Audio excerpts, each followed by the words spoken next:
it much unkindly that thou, Iago, who hast had my purse as if the strings were thine own, shouldst know of this. Spud, but you'll not hear me. If ever I did dream of such a matter, abhor me. Thou toldst me thou didst hold him in thy hate. Despise me if I do not. 3 great ones of the city in personal suit to make me his lieutenant, off-caps to him. By the faith of man, I know my price. I am worth no worse of place. But he, loving his own pride and purposes, none suits my mediators. For certes, says he, I have already chose my officer. And what was he? Forsooth, a great arithmetician, one Michael Cassio, a Florentine. Never set a squadron in the field, nor the division of an army knows more than a spinster. Mere prattle without practice in all his soldiership. But he, sir, gets the election. And I, of whom his eyes had seen the proof, Cyprus and Rhodes must be believed and calm by debitor and creditor, this countercaster. He must in good time his lieutenant be, and I, God save the mark, his moorship's ensign. By heaven, I would rather be his hangman. Well, there's no getting around it. It's just the foolishness of army. We don't go by old gradation anymore. I would not follow him then. I follow him to serve my turn upon him. We can all be masters, nor all masters cannot be truly followed. It is as sure as you are Roderigo, that were I the Moor, I would not be Iago. In following him, I follow but myself. Heaven is my judge. Not I for love and duty, but seeming so for my peculiar end. For when my outward action doth demonstrate the native act and figure of my heart in compliment extern, 'tis not long after, but you will see my heart upon my sleeve for daws to peck at. I am not what I am. What a full fortune does the thick lips owe if he can carry it thus? Call up her father. Rouse him. Make after him. Poison his delight. Proclaim him in the streets. Incense her kinsmen. Here's her father's house. I'll cry aloud. Oh, do, with like timorous accent and dire yell, as when by night and negligence a fire is spied in populous cities. What ho, Brabantio, Signor Brabantio. What ho, Brabantio, thieves, look to your house, your daughter bags, thieves. What is the reason of this terrible summons? What is the matter there? Good signor, is all your family within? Are your doors locked? Why? Wherefore ask you this? Well, sir, you're robbed. For shame. Put on your robe. Your heart is burst. Half your soul is gone. Even now, very now, an old black ram is tucking your white ewe. Arise, awake the snoring citizens with the bell, or else the devil will make a grandsire of you. Arise, I say. Have you lost your wits? Reverend signor, do you know my voice? Not I, what are you? My name is Roderigo. Oh, the worse are welcome. I have charged thee not to haunt about my doors. In honest plainness thou hast heard me say my daughter is not for thee. And now, in madness, being full of supper and distempering draughts, upon malicious bravery dost thou come to start my quiet? What tellst thou me of robbing? This is Venice. My house is not a grange. Most grave Brabantio, in simple and pure soul I come to you. Slow, sir. What? You will not swear God if the devil bid you. Because we are ruffians and we come to do you service, your daughter is being covered with a Barbary horse. You'll have your nephews neighing to you. Thou art what profane wretch art thou? I have once, sir, come to tell you that now your daughter and the Moor are making the beast with 2 backs. Thou art a villain. You are a senator. This thou shalt answer, Roderigo. I know thee. Sir, I will answer to anything. But I beseech you, if it be your pleasure and most wise consent, as partly I find it is, that your fair daughter, even at this odd, even, dull watch of the night, transported with no worse nor better a guard than a knave of common hire, a gondolier, to the gross clasp of a lascivious Moor. If this be known to you and your allowance, we then have done you bold and saucy wrongs. Your daughter, I say again, if you have not given her leave, hath made a gross revolt.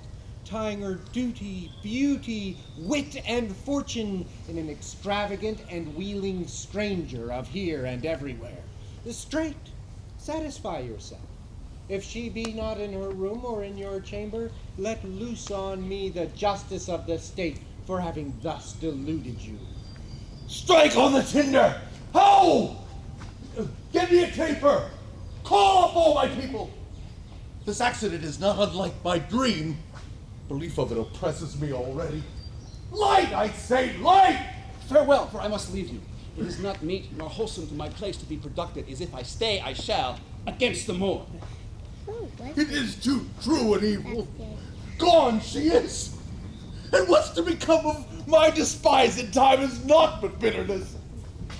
Now, Rodrigo, where did thou see her? Oh, unhappy girl! With the Moor, sayest thou, who would be a father? Oh, how dost thou know 'twas she? Oh, she deceives me beyond thought. What said she to you? Oh, get more tapers! Call up all my kindred! Are they married, think you? Truly, I think they are. Oh, heaven! How got she out? Oh, treason of the blood! Fathers, from hence trust not your daughters' minds by what you see them act. Is there not charms by which the property of youth and maidhood may be abused? Have you not read, Rodrigo, of some such thing? I have indeed, sir. Oh, call up my brother! Oh, would you had had her? Some one way, some another! Do you know where we may apprehend her in the moor? I think I can discover them, if it please you to get good guard and go along with me. Oh, pray you, lead on. At every house I'll call. On, good Rodrigo. I'll deserve your pains.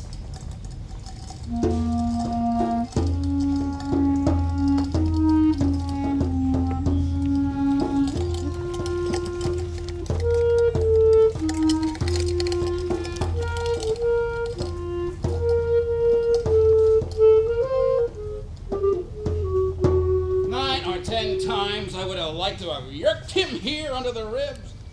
Though in the trade of war I have slain men, yet I hold it very stuff of the conscience not to do contrived murder. I like iniquity sometime to do me service. 'Tis better as it is. Nay, but he prated and spoke such scurvy and provoking terms against your honor. But I pray you, sir, are you fast married? Be advised, the Magnifico is much beloved, and hath in his effect a voice potential as double as the Duke's. He will divorce you, or put upon you what restraint or grievance the law with all his might to effect it on will give him cable. Let him do his spite. My services which I have done the Signori shall outtongue his complaints. For no Iago, but that I love the gentle Desdemona. I would not my unhoused free condition put into circumscription or confine for the sea's worth. But look what men come yon. Is the raised father and his friends, you'd best go in. Not I. I must be found. My parts, my title, and my perfect soul shall manifest me rightly. Is it they? Oh, no, by Janus, I think not. The servant of the Duke and my lieutenant. Goodness of the morn upon you, friends. What is the news? The Duke does greet you, General, and he requires your post-haste appearance, even on the instant. What is the matter, think? Something from Cyprus. It is a business of some heat. The galleys have sent a dozen sequin messengers this very night at one another's heels, and many of the consuls, raised and met, are at the Duke's already. You have been hotly called for. When being not at your lodging to be found, the Senate sent about 3 several quests to search you out. 'Tis well I am found by you. I will but spend a word here in the house and go with you. Ensign, what makes you here? Faith, he tonight has boarded a land galleon, and if it prove lawful prize, he's made forever. I do not understand. He's married. To who? Married to... General, here comes another troop to seek for you. Here's Oh, Brabantio, he comes to bad intent. Stand there. Senor, it is the Moor. Down with him! Thief! Keep up your right swords, or the Duke will rust you. Good Signor, you shall more command with years than with your weapons. Oh, thou foul thief! Where hast thou stowed my daughter? Damned as thou art, thou hast enchanted her. For I'll refer me to all things of sense. If she in chains of magic were not bound, Whether a maiden so tender, fair, and happy, so opposite to marriage that she shunned the wealthy, curling darlings of our nation, would ever, to incur a general mock, run from her guardage to the sooty bosom of such a thing as thou, to fear, not to delight. Therefore, I apprehend and do attach thee. Lay hold upon him. If he do resist, subdue him at his peril. Hold your hands, both you of my inclining and the rest. Were it my cue to fight, I should have known it without a prompter. Whither will you that I go to answer this your charge? To prison, till fit time of law and course of direct session call thee to answer. What if I do obey? How will the Duke be therewith satisfied, whose messengers are here about my side, upon some present business of the state to bring me to it? 'Tis true, most worthy Signor. The Duke is in council, and I'm sure your noble self is called for. How? The Duke in council in this hour? Aye. Bring him away! Mine's not an idle cause. The Duke himself or any of my brothers of the state cannot but feel this wrong as for their own.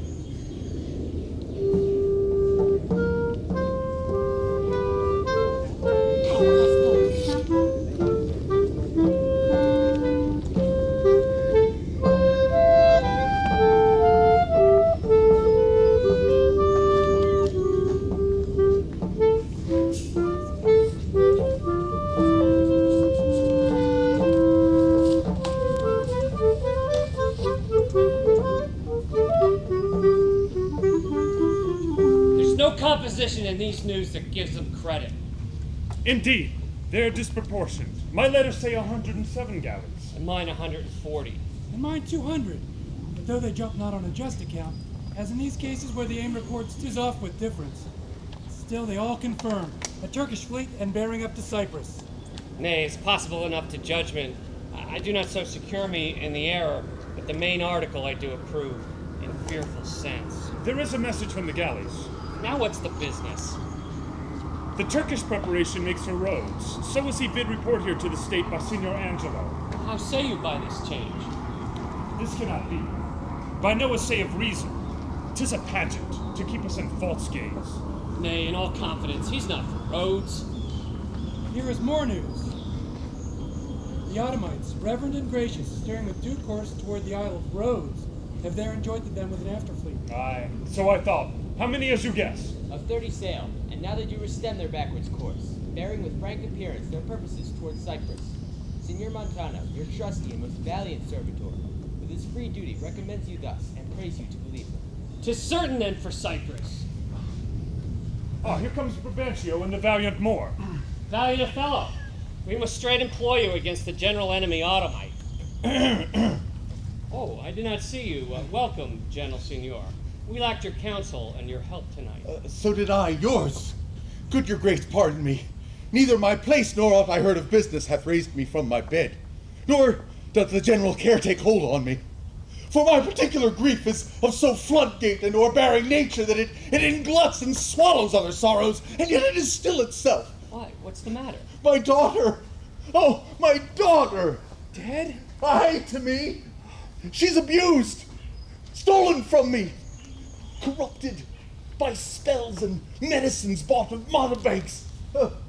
For nature so preposterously to err, but being not deficient or blind, lame of sense, sans witchcraft could not. Whoe'er he be, that in this foul proceeding hath beguiled your daughter of herself, and you of her, the bloody book of law you shall yourself read in the bitter letter. Humbly I thank your grace. Here is the man, this Moor whom now it seems your special mandate for the state affairs hath hither brought. We are very sorry for it. What in your own part can you say to this? Nothing, but it is so. Most potent, grave, and reverend signors, my very noble and approved good masters, that I have taken away this old man's daughter, 'tis most true. True, I have married her. The very head and front of my offending hath this extent, no more. Rude am I in speech, and little blessed in the soft phrase of peace. Therefore little shall I grace my cause in speaking for myself. Yet by your gracious patience, I will a round, unvarnished tale deliver my whole course of love. What drugs, what charms, for such proceeding I am charged withal. I won his daughter. A maiden never bold, of spirits so still and quiet that her motion blushed at herself. And she, in spite of nature, of years, country, of credit, everything, to fall in love with what she feared look on. It is a judgment maimed and most imperfect that will vouch perfection so could err against all rules of nature. Therefore, vouch again that with some mixtures powerful o'er the blood, or some dram conjured to that effect, he wrought upon her. To vouch this is no proof without more wider or more overt test than these thin habits and poor likelihoods of modern seeming do prefer against him. But Othello, speak. Did you by indirect and forced courses subdue and poison this young maid's affection? Or came it by request in such fair question as soul to soul affordeth? I do beseech you, send for the lady to the Sagittarius, and let her speak of me before her father. If you do find me foul in her report, the trust, the office I do hold of you, not only take away, but let your sentence even fall upon my life. Fetch Desdemona hither. Ensign, conduct them. You best know the place. Until she come, as truly as to heaven I do confess the vices of my blood, so justly to your grave ears I'll present how I did thrive in this fair lady's love, and she in mine. Say it, Othello. Her father loved me, oft invited me, still questioned me the story of my life from year to year, the battles, sieges, fortunes that I have passed.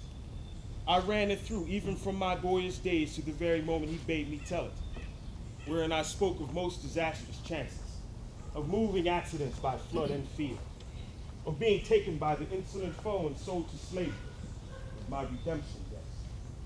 It was my hint to speak. Such was my process, and of the cannibals that each other eat, the anthropophagi, and men whose heads do grow beneath their shoulders. These things to hear would Desdemona seriously incline, but still the house affairs would draw her thence. Whichever as she could, with haste dispatch, she'd come again, and with a greedy ear devour up my discourse. I did report, and often did beguile her of her tears when I did speak of some distressful stroke my youth suffered. My story being done, she gave me for my pains a world of sighs. She swore in faith. 'Twas strange. 'Twas passing strange. 'Twas pitiful. 'Twas wondrous pitiful. She bid me, if I had a friend that loved her, I should but teach him how to tell my story, and that would woo her. Upon this hint I spake. She loved me for the dangers I had passed, and I loved her that she did pity me. This only is the witchcraft I have used. Here comes the lady. Let her witness. I think this tale would win my daughter, too. Good Brabantio. Please at your grace, hear her speak. If she confessed that she was half the wooer, destruction on my head if my bad blame light on the man. Come hither, gentle mistress. Do you perceive in all this noble company where most you owe obedience? My noble father, to you I am bound for life and education. My life and education both do learn me how to respect you. You are the Lord of duty. I am hitherto your daughter. But here's my husband, and so much duty as my mother showed, preferring you before her father. So I challenge I may profess due to the more, my lord. God be with you. I have done. Please at your grace, under the state affairs. I had rather adopt a child than get it. Come hither, Moor.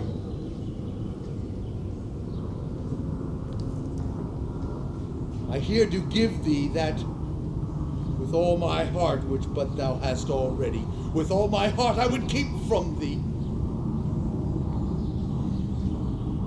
I have done, my lord.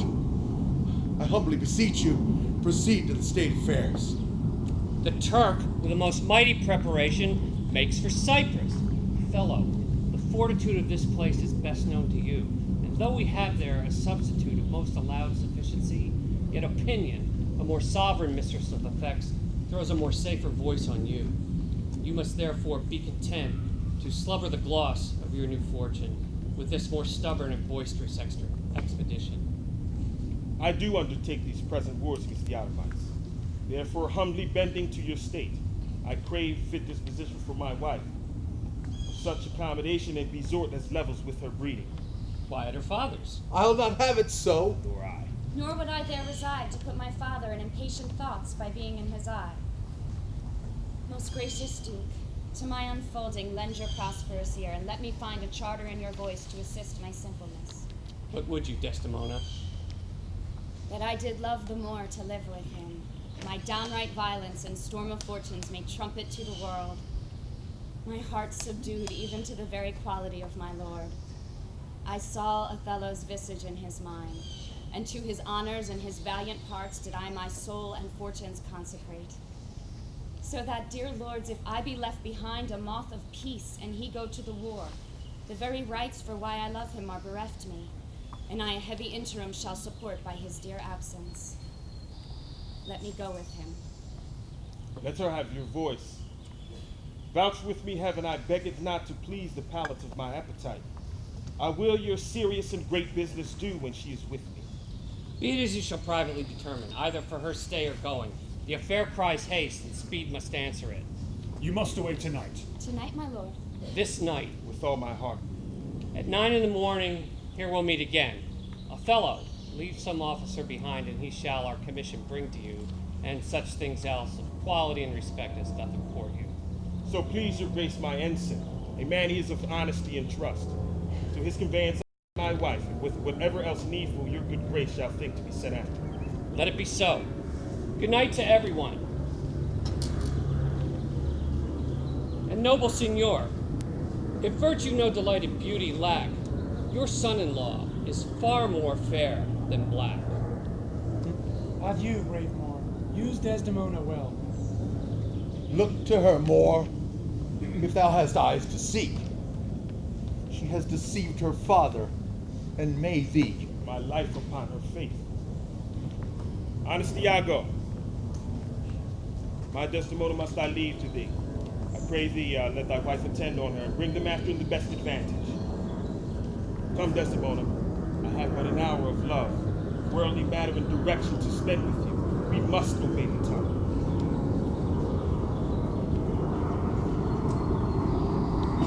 Iago! What sayest thou, noble heart? What will I do, thinkest thou? Why, go to bed and sleep. I will incontinently drown myself. If thou dost, I shall never love thee after. Why, thou silly gentleman. It is silliness to live when to live is torment. Then have we a prescription to die when death is our physician. Oh, villainous. Since I can distinguish betwixt a benefit and an injury, I never found man who knew how to love himself. Here I would say that I would drown myself for the love of a guinea hen. I would sooner trade my humanity with a baboon. Well, what shall I do? I confess it is my shame to be so fond, but it is not within my virtue to amend it. Virtue? A fig. 'Tis in ourselves that we are thus or thus. Our bodies are gardens to the which our wills are gardeners. So, we plant nettles or sow lettuce. Set hyssop or weed up thyme. The power, incorrigible authority, lies in our wills. It cannot be. It is merely a lust of the blood and a permission of the will. Come, be a man. Drown thyself.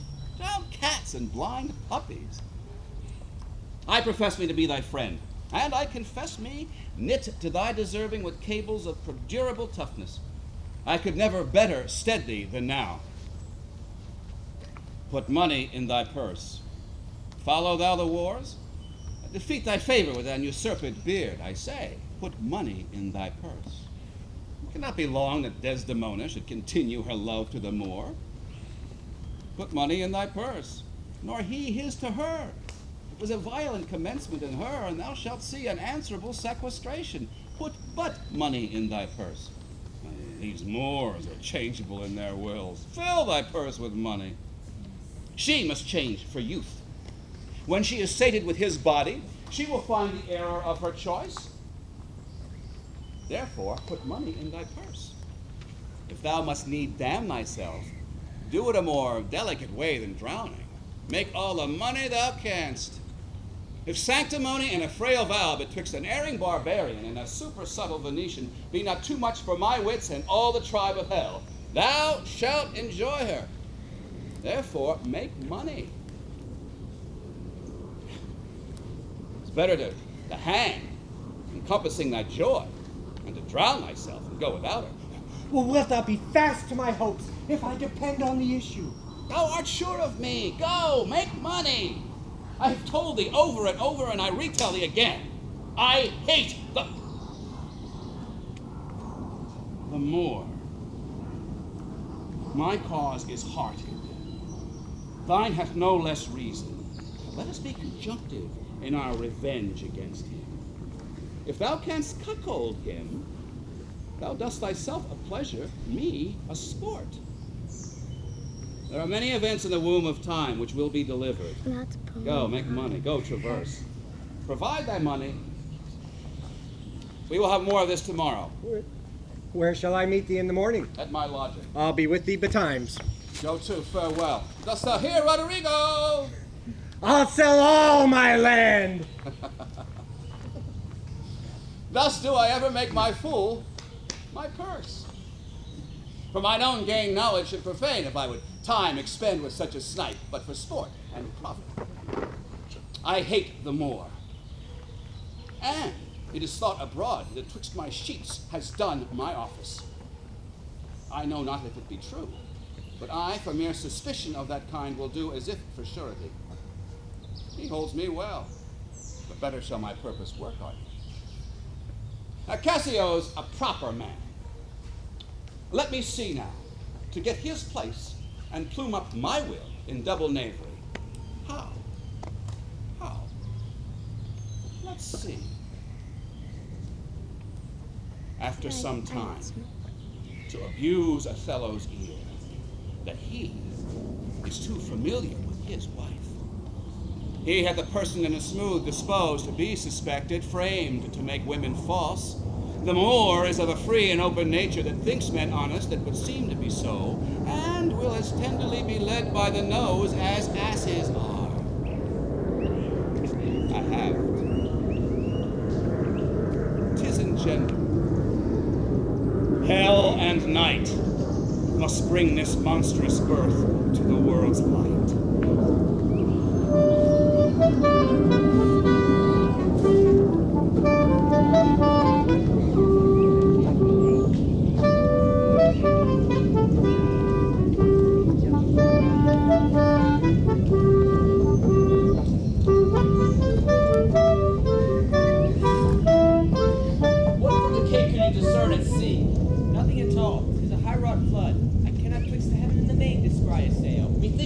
Spoke aloud at land. A fuller blast ne'er shook our battlements. If it has so ruffianed upon the sea, what rib of oak, when mountains melt in them, could hold the mortise? What shall we hear of this? A segregation of the Turkish fleet. Purdue would stand upon the foaming shore. Shit and billows seem to pelt the clouds. If that the Turkish fleet be not sheltered and embayed, they are drowned. It is impossible to bear it out. News, lads! Our wars are done! The desperate tempest has so banged the Turks that their designment halts. A noble ship of Venice has seen a grievous wrack and sufferance upon most part of their fleet. How, is this true? Aye, the ship is here put in. A Baronessa, Michael Cassio, lieutenant to the warlike Moor Othello, has come ashore. The Moor himself is still at sea, but is in full commission here for Cyprus. Oh, I'm glad on it. 'Tis a worthy governor. Aye. But the same Cassio, though he speak of comfort touching the Turkish loss, yet he looks sadly and prays the Moor be safe, for they were parted with foul and violent tempest. Pray heavens he be, for I have served him, and the man commands like a full soldier. Aye. Let's to the seaside ho, as well to see the vessel that's come in, as to throw out our eyes for the brave Othello. Aye. Thanks. Be the valiant of this warlike isle, and so improve the Moor. Oh, but let the heavens give him defense against the elements, because I have lost him on a dangerous sea. Is he well shipped? His bark is stoutly timbered, and his pilot a very expert and approved allowance. Therefore my hopes not surfeited to death stand in bold cure. Sail! Sail! I pray you, sir, go forth and give us truth who 'tis that is arrived. But tell me, good lieutenant, is your general why? He had the achieved a maid that paragons description and wild fame. How now? Who is put in? 'Tis one Iago, answer to the general. He's had most favorable and happy speed. Tempests themselves, high seas and howling winds, the guttered rocks and congregated sands, traitors and steep to unclog the guiltless keel, as having sense of beauty do omit their mortal natures, letting go safely by the divine Desdemona. What is she? She that I spake of, our great captain's captain, left in the conduct of the bold Iago, whose footing here anticipates our thoughts as said knight's speed. But behold, the riches of the ship is come on shore. You men of Cyprus, let her have your knees. Hail to thee, lady. And the grace of heaven before, behind thee, and on every hand, and wheel thee round. I thank thee, valiant Cassio. What tidings can you tell me of my lord? And he is not yet arrived, and nor know I aught but that he's well, and will be shortly here. Oh, but I fear I lost you company. The great contention of the sea and skies parted our fellowship. See for the news. Good ensign, you are welcome, welcome, mistress.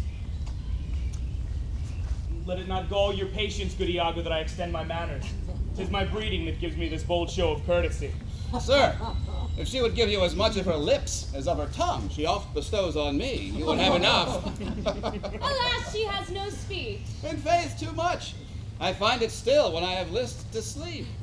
Marry, before your ladyship, I grant, she puts her tongue a little in her heart and chides with thinking. You have little cause to say so. Come on, come on. You are pictures out of door, bells in your parlors, wild cats in your kitchens, saints in your injuries, devils being offended, players in your housewifery, and hussies in your beds. Fie upon these slanderers. Oh, 'tis true, or else I am a Turk. You rise to play, go to bed to work. You shall not write my praise. No, let me not. What wouldst write of me if thou shouldst praise me? Oh, fair lady, do not put me to't, for I am nothing if not critical. Come on, essay. There's one gone to harbor? Aye, madam. I am not merry, but I do beguile the thing I am by seeming otherwise. Come, how wouldst thou praise me? I am about it, but my invention comes from my pate as birdlime does from freeze. It plucks out brains and all, but my muse labors, and thus she is delivered. She that was ever fair and never proud, never lacked tongue, yet never went loud. Never lacked gold, but never went gay, fled from her wish, and yet said, now I may. Oh, most lame and impotent conclusion! Do not learn of him, Amelia, though he be thy husband. What say you, Cassio? Is he not a most profane and liberal counselor? He speaks home, madam. You may relish him more in the soldier than in the scholar. Aye, he takes her by the palm. Whisper, well said. With such a little web as this, will I ensnare as great a fly as Cassio. Aye, smile upon her, do. I will jive thee in thine own courtship. The Moor, I know his trumpet. It is truly so. Let's meet him and receive him. Lo, where he comes! Oh, my fair warrior. Hello. It gives me wonder, great is my content to see you here before me. Oh, my soul's joy.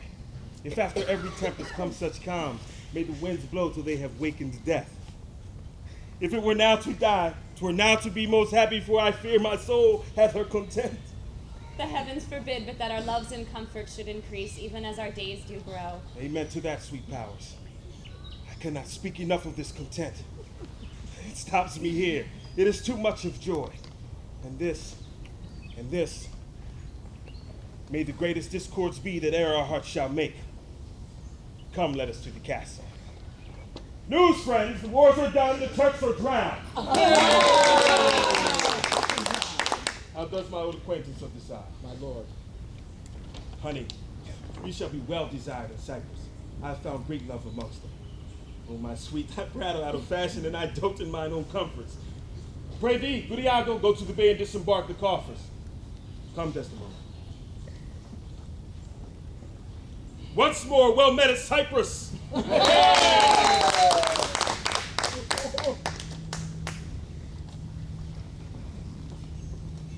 Come hither. The lieutenant stands watch on the court of guard. But first let me tell you this.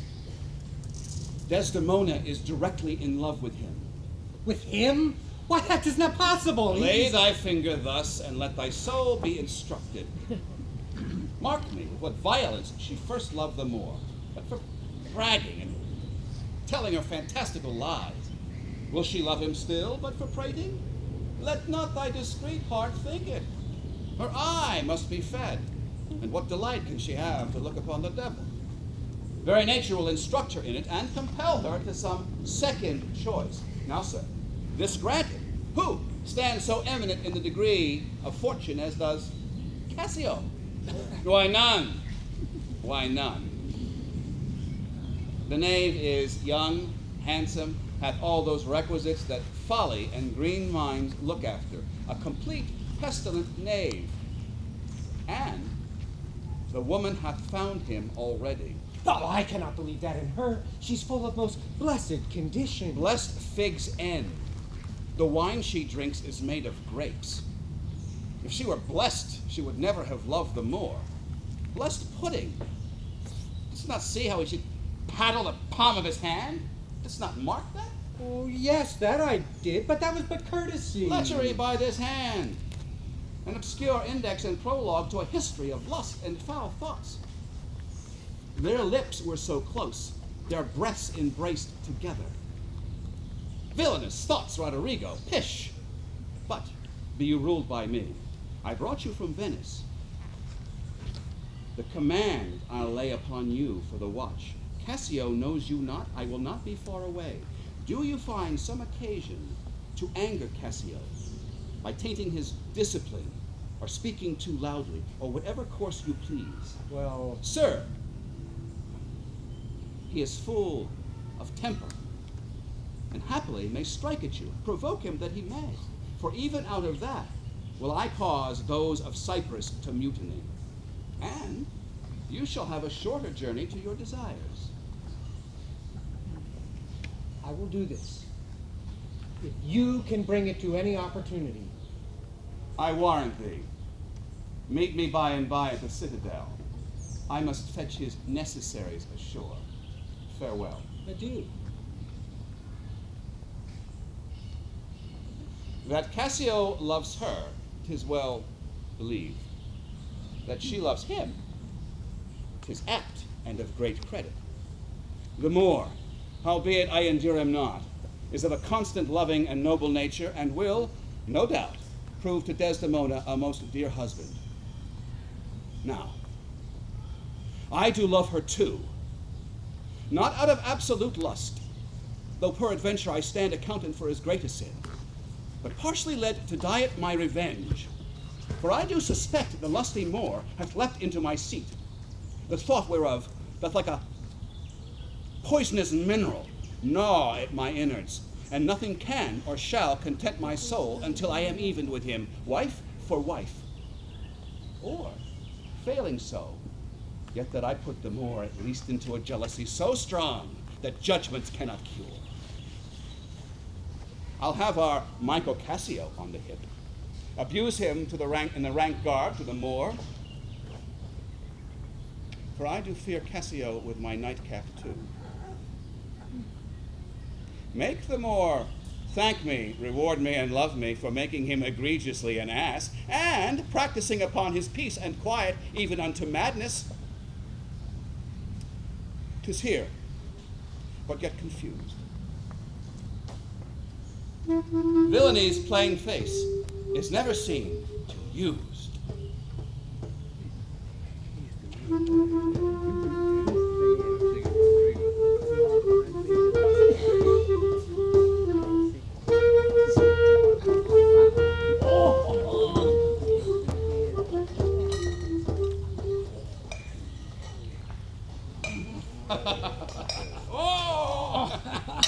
It is Othello's pleasure.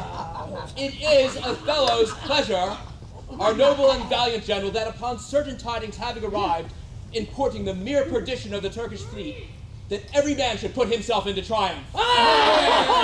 Some to dance, some to make bonfires, each man to what sport and revels his addiction leads him. Besides these beneficial news, it is the celebration of his nuptial. So much was his pleasure to be proclaimed. all offices are open, and there is full liberty of feasting from this hour of 5 until the bell have tolled 11. Heaven bless the Isle of Cyprus and our noble general, Othello.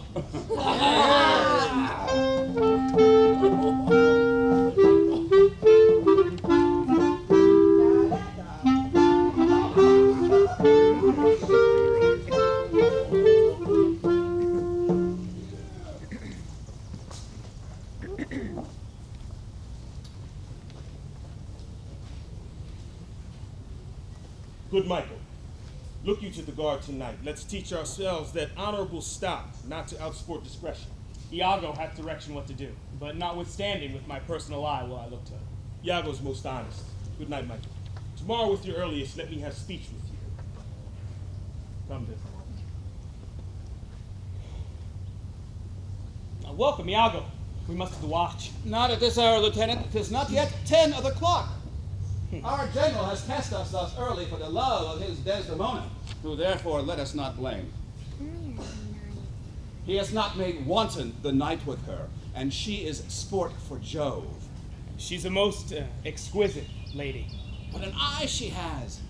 Methinks it sounds a parley to provocation.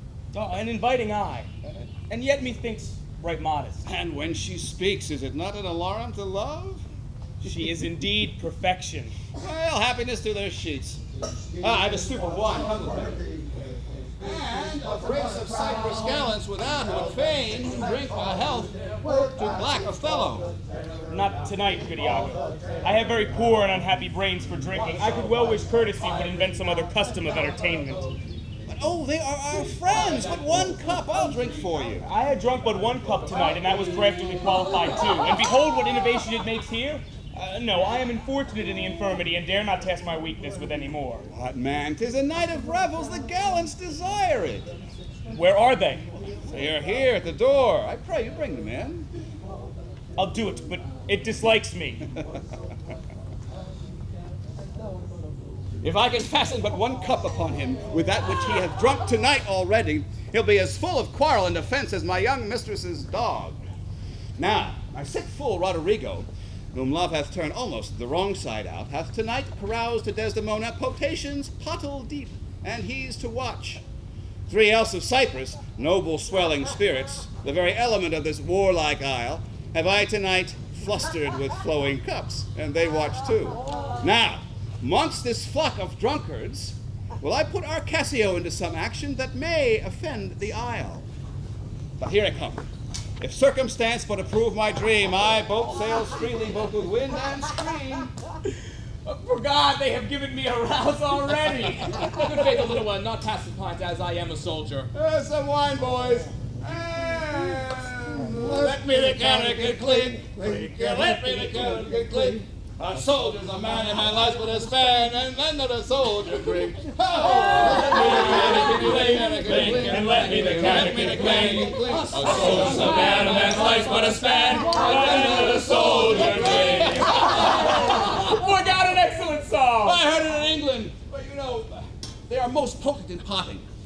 Your Dane, your German, your swag-bellied Hollander are, drink ho, boys, nothing to your English. To the health of our general. Oh, I'm sorry. I'll do you justice. For God, that was a most exquisite song. Will you hear it again? No, for I hold him to be unworthy of his place that does those things. Well, God's above all, and there be souls must be saved, and there be souls must not be saved. That's true, Lieutenant. For my own part, no offense to the general, nor any man of quality, I hope to be saved. So do I too, Lieutenant. I, by your leave, not before me. The lieutenant is to be saved before the ensign.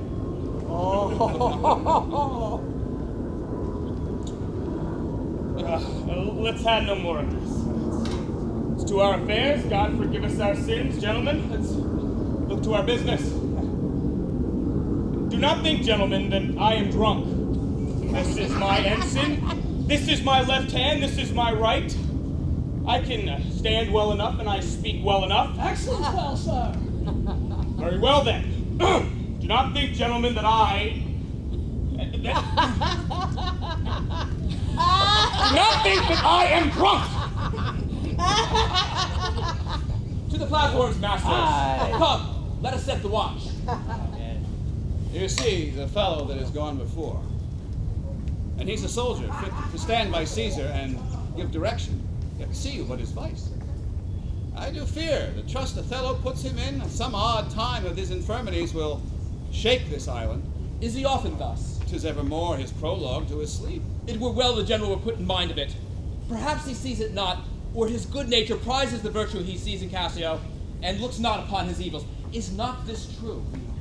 So, We go after Lieutenant, go!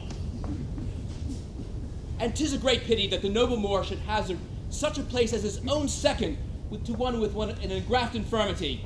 It were an honest action to say so to the Moor. not I for this fair island. I do love Michael Cassio well, and would do much to cure him of this evil. Help! Hark, what noise? Help! Help! Wound, you rogue! You rascal! What is the matter, Lieutenant? A knave teach me my duty? I'll beat the knave into a twig and bottle. Beat me! Dost thou prate, rogue? Nay, good Lieutenant, I pray you, sir, hold your hand. Let me go, sir. I'll knock you on the mazzard. Come, you are drunk. Drunk! Go out and cry mutiny. What ho, what ho! Montano, Lieutenant! Who has rung that bell? Diablo, ho! What's the matter here? Shame! Wounds, I bleed still. Hold for your lives. He's hurt me unto death. He dies. You hear the general speaks. Have you no sense of duty and place? From whence ariseth this? Are we now turned Turks and to ourselves do that which heaven hath forbid the Adamites? For Christian shame put by this barbarous brawl. He that stirs next to carve for his own rage holds his soul light. He dies upon his motion. Silence that dreadful bell! It frights the owl from her propriety. What's the matter, masters? Honest Iago, who looks dead with grieving, speak. Who began this? Upon thy love I charge thee. I do not know. Friends all but now, even now. And quarter in terms, like bride and groom, divesting them for bed. But now, even now, swords out, tilting at one another's breast with bloody thoughts. I cannot speak any beginnings to this peevish eyes. How comes it, Michael? You are thus forgot? I pray you pardon me. I cannot speak. Worthy Montano, you were once be civil. The stillness and gravity of your youth the world hath noted. What's the matter that you unlace your reputation thus and spend your rich opinion for that of a night brawler? Give me answer to it. Worthy Othello, I am hurt unto danger. Your officer Iago can inform you, while I spare speech. Give me to know how this foul rout began. Who set it on? 'Tis monstrous, Iago. Who began it? If partially affined or leagued in office, thou dost deliver more or less than truth. Thou art no soldier. Touch me not so near. I had rather cut this tongue from my mouth than it should give offense to Michael Cassio. But yet I persuade myself to tell the truth. Shall nothing wrong me. This it is, General. Myself and Montano being in speech, there comes this fellow crying out for help, and Cassio following him with determined sword to execute upon him. This gentleman steps into Cassio to entreat his pause. Myself, the crying fellow, did pursue, lest by his clamor, as it so fell out, the town might fall in fright. He, swift of foot, outran my purpose. When I returned, the rather, for that I heard the clink and fall of sword, and Cassio high in oath, which till tonight I ne'er might say before. When I came back, for this was brief, I found them close together at blow and thrust, even as you yourself did when you did part them. No more can I report. But men are men. The best sometimes forget. And though Cassio did some little wrong, as men will sometimes strike those that wish them best, yet I do believe surely that Cassio did receive from him who fled some strange indignity that patience could not pass. I know, Iago. Thy love and honesty doth mince this matter, making it light to Cassio. Cassio, I love thee, but never more be officer of mine. Iago, look with care about the town and silence those whom this vile brawl distracted. 'Tis the soldier's life to have his balmy slumbers wake with strife.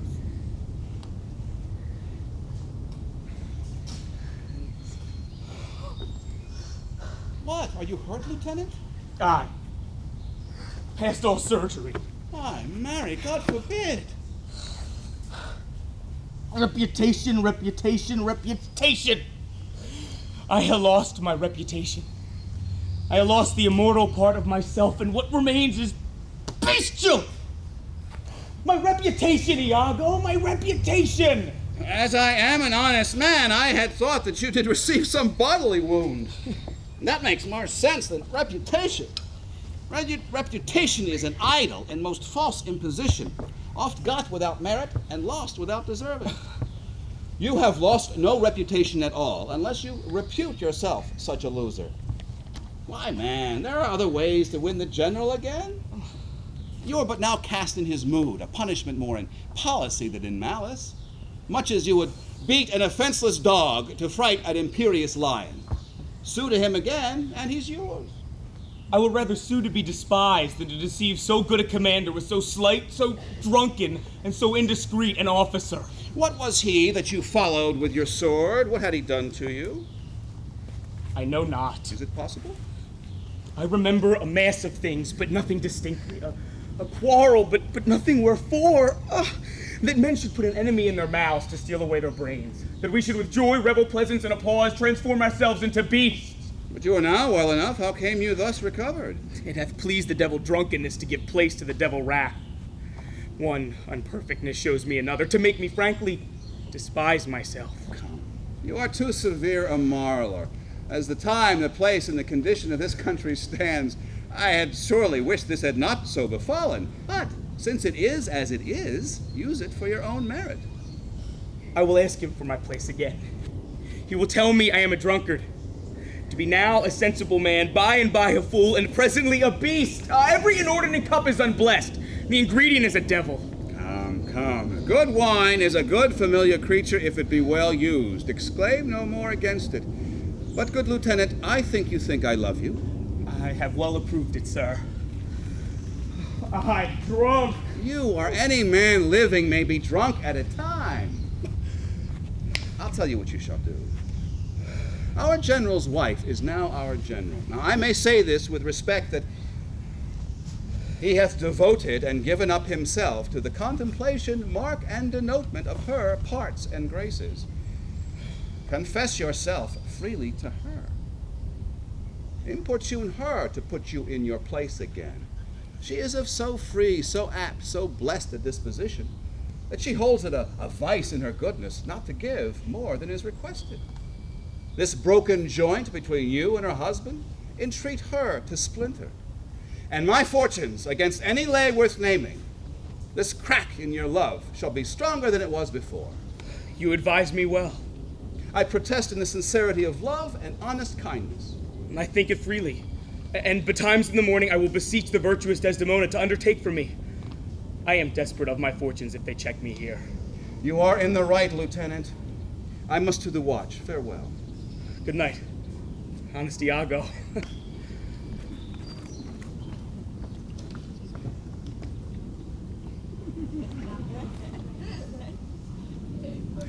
What is he, then, that says I play the villain? When this advice is free I give, and honest, probable to thinking, and, indeed, the very course to win the Moor again. For 'tis most easy the inclining Desdemona to subdue in any honest suit. She's framed as fruitful as the free elements. For her to win the Moor, to renounce his baptism, all seals and symbols of redeemed sin. His soul is so unfettered to her love that she may make, unmake, do what she lists. How then am I a villain to counsel Cassio in this parallel course directly to his good? Divinity of hell! When devils will the blackest sins put on, they do at first suggest with heavenly shows, as I do now. For whiles this honest fool plies Desdemona to repair his fortune, and she for him pleads strongly to the Moor, I'll pour this pestilence into his ear, that she repeals him for her body's lust. howsoe'er she strives to do him good, she shall undo her credit with the Moor. Thus will I turn her virtue into pitch, and out of her goodness make the net that shall enmesh them all. How now, Roderigo? I do but follow here in the chase, not like a hound that hunts, but one that fills up the cry. My money is almost spent. I have been tonight exceedingly well cudgeled, and I think the issue will be I will have so much experience for my pains. And so with no money at all and little more wit, return again to Venice. How poor are they that have not patience? What wound did ever heal but by degrees? Thou knowest we work by wit, not witchcraft. And wit takes dilatory time. Does not go well. Cassio has beaten me, and I, without small hurt, hath cashiered Cassio. Content thyself a while. Go where thou art billeted. Away, I say. You will no more hereafter. Nay, get thee gone. Two things to do. My wife must for Cassio to her mistress. I'll set her on. Myself the while to draw the Moor apart and bring him jump where he may find Cassio soliciting his wife. Aye, that's the way. Dull not device by coldness and delay.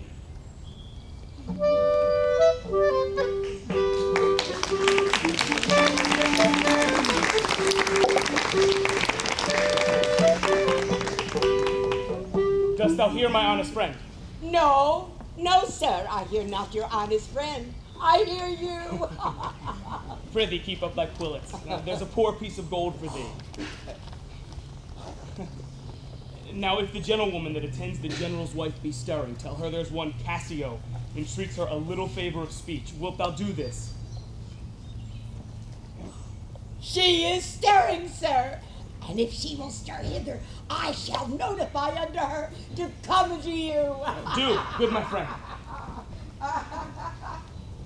In happy time, Iago. Oh, you have not been to bed then. Oh, why no.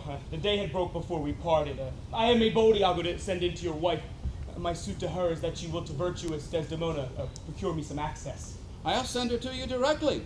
And I will devise a means to draw the Moor out of the way, so that you may have more business and converse and may be more free. I humbly thank you for it. I never knew a Florentine more kind and honest. Good morrow, good lieutenant. I am sorry for your displeasure, but all will sure be well. The general and his wife are talking of it, and she speaks for you stoutly. The Moor replies that he you hurt is of great fame in Cyprus, and great affinity, and that in wholesome wisdom he might not but refuse you. But he protests he loves you, and needs no other suitor but his likings to take the safest occasion by the front to bring you in again. Yet, if you think fit or that it may be done, give me advantage of some brief discourse with Desdemona alone. Pray you come in. I will bestow you where you shall have time to speak your bosom freely. I am much bound to you.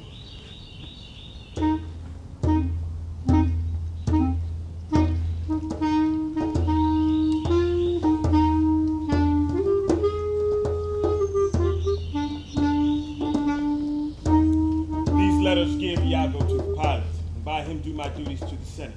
That done, I will be walking on the works. Prepare there to meet. Well, good my lord, I'll do it. This fortification, gentlemen, shall we see it? We wait upon your lordship.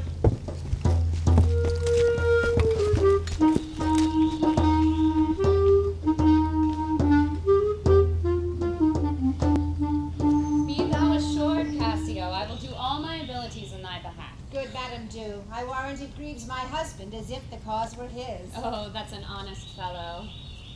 Do not doubt, Cassio, but I will have my lord and you again as friendly as you were. Bounteous madam, whatever shall become of Michael Cassio, he's never anything but your true servant. I know it. I thank you. You do love my lord. You have known him long, and be you well assured he shall in strangeness stand no farther off than in a politic distance. Aye, But, lady, that policy may either last so long, or feed itself upon such nice and waterous diet, or breed itself so out of circumstance that I, being absent and my place supplied, my general will forget my love and service. Do not doubt that. Before Amelia here, I give thee warrant of thy place.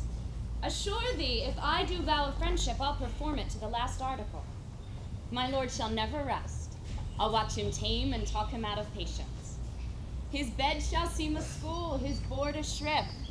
I'll intermingle everything he does with Cassio's suit, therefore be merry, Cassio, for thy solicitor would rather die than give thy cause away.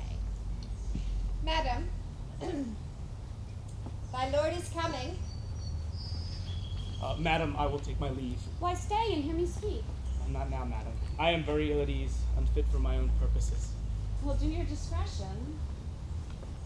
Ha! I like not that. What dost thou say? Nothing, my lord, or if I know not what. Was it not Michael Cassio parted from my wife? Michael Cassio? No, sure, I cannot think it, that he would steal away so guilty-like, seeing your coming. I do believe it was he. How's it with you, my lord? I have been speaking with a suitor here, a man that languishes in your displeasure. Who is to me? Why, Lieutenant Cassio. Good my lord, if I have any grace or power to move you, his present reconciliation take. For if he be not one that truly loves you, that errs in ignorance and not in cunning, then I have no judgment in an honest face. I pray thee, call him back. Whence he hence now? Yes, faith, so humble, he hath left part of his grief with me. Good love, call him back. Not now, Desdemona, some other time. But shall it be shortly? The sooner sweets for you. Shall it be tonight at supper? No, not tonight. Tomorrow dinner, then? I shall not dine at home. I meet the captains at the Citadel. Why, then tomorrow morning, or Tuesday noon, or Wednesday morn, or noon, or night. I pray thee name the time, but let it not exceed 3 days. In faith, he's penitent. When shall he come? Tell me, Othello. I wonder in my soul what you should ask of me, that I should so deny, or stand so mammering on. What, Michael Cassio, that came a-wooing with you? And many a time when I have spoke of you dispraisingly hath taken your part, to have so much to do to bring him in? I pray thee, no more. No more. Let him come when he will. I will deny thee nothing. Why, this is not a boon. 'Tis as I should entreat you to wear your gloves, or feed on nourishing dishes, or keep you warm, or sue to you to do a peculiar profit to your own person. Nay, when I have a suit wherein I mean to touch your love indeed, it shall be full of poise and difficult weight, and fearful to be granted. I will deny thee nothing. Whereon, I do beseech thee grant me this, to leave me but a little to myself. Shall I deny you? No. Farewell, my lord. Farewell, my Desdemona. I will come to thee straight. Amelia, come. Be as your fancies teach you. Whatever you be, I am obedient. Excellent wretch. Perdition catch my soul, but I do love thee. And when I love thee not, chaos is come again. My noble lord! What dost thou say, Iago?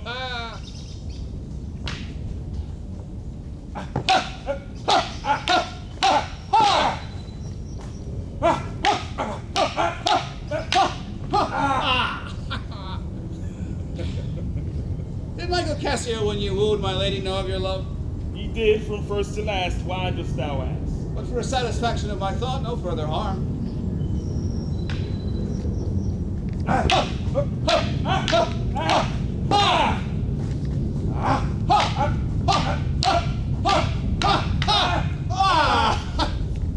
Why of thy thoughts, Iago? I did not think he had been acquainted with her. Oh yes, and went between us very oft. Indeed. Indeed, indeed. Discernest thou aught in that? Is he not honest? Honest, my lord? Honest, honest. My lord, for aught I know. What dost thou think? Think, my lord. Think, my lord. By heaven, though, thou echoest me as if there was some monster in thy thought too hideous to be shown. Thou dost mean something. I heard thee say even now, thou likest not that when Cassio left my wife. What didst not like? And when I told thee he was of my counsel, and in my whole course of wooing thou criest, indeed? If thou dost love me, show me thy thoughts. My lord, you know I love you. I think thou dost. And for I know thou full of love and honesty, and I waste thy words before thou givest them breath. Therefore these stops of thine frighten me the more. For Michael Cassio, I dare be sworn, I think that he is honest. I think so too. Men should be what they seem, or those that be not, what they might seem none. Certain men should be what they seem. Why then, I think Cassio's an honest man.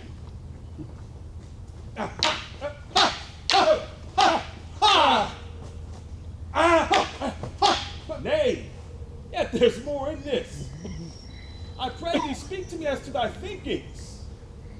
Good my lord, pardon me, though I am bound to every act of duty, I am not bound to that all slaves are free to. Utter my thoughts? Why, say they are vile and false, as where's that palace whereunto some foul thoughts intrude not? Thou dost conspire against thy friend Iago, if thou but thinkst him wrong. It makes his ear a stranger to thy thoughts. I do beseech you, though I perchance am vicious in my guess, and I confess it is my nature's plague to spy into abuses, and oft my jealousy shapes faults that are not. It were not for your quiet nor your good, nor for my manhood, honesty, or wisdom to let you know my thoughts. What dost thou mean? Good name in man and woman, dear my lord, is the immediate jewel of their souls. Who steals my purse, steals trash, something, nothing. 'Twas mine, 'tis his, and has been slave to thousands. But he that steals from me my good name robs me of that which not enriches him, and makes me poor indeed. By heaven, I'll know thy thoughts. You cannot if my heart were in your hand, nor shall not whilst 'tis in my custody. Oh, beware, my lord, of jealousy. It is the green-eyed monster that doth mock the meat it feeds on. That cuckold lives in bliss, who certain of his fate loves not his robber. Oh, what damning minutes tells he o'er who dotes yet doubts, suspects yet strongly loves. Oh, misery! Good God, the souls of all my tribe defend from jealousy. Why? Why is this? Thinkst thou I'd make a life of jealousy?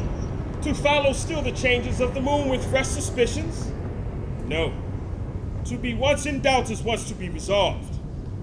'Tis not to make me jealous to say my wife is fair, feeds well, loves company, is free of speech, sings, plays, and dances well. For she had eyes and chose me. No, Iago, I'll see before I doubt. When I doubt, prove. And on the proof there is no more but this: away at once with love or jealousy. I am glad of this. For now I shall have reason to show you the love and duty that I bear you with stronger passion. Therefore, as I am bound, receive it from me. I speak not yet of proof. Look to your wife. Observe her well with Cassio. I know our country disposition well. In Venice they do let heaven see the pranks they dare not show their husbands. Dost thou say so? She did deceive her father, marrying you. And when she seemed to shake and fear your looks, she loved them most. And so she did. Let go too. She that so young could give out such a seeming to seal her father's eyes up close as oak, he thought 'twas witchcraft. But I am much to blame. I humbly do beseech you of your pardon for too much loving you. I'm bound to thee forever. I see this hath a little dashed your spirits. Not a jot. Not a jot. In faith, I fear it has. I hope you will consider it comes from my heart. But my lord, I do see you're moved. Not much moved. I do not think but Desdemona is honest. Long live she so, and long live you to think so. Yet nature erring from itself. Aye, there's the point. As to be bold with you, not to affect many proposed matches of her own clime, complexion, and degree, wherein we see all things nature tends foe. One smells a will most rank. But pardon me, I do not in position speak distinctly of her. Farewell, farewell. If thou dost perceive more, let me know more. Set on thy wife to observe. Leave me, Iago. I take my leave. Why did I marry? This honest creature doubtless sees and knows much more than he unfolds. My lord, I would I might entreat your honor to scan this thing no farther. Leave it to time. For sure, Cassio have his place. For sure, he brings it well in much ability. But if you should hold him off for a while, you shall by that perceive him and his means. Note if your lady strain his entertainment with any strong or vehement importunity. Much will be seen in that. In the meantime, let me be thought too busy in my fears as worthy cause I have to fear I am, and hold her free. I do beseech your honor. Fear not, my governor. I once more take my leave.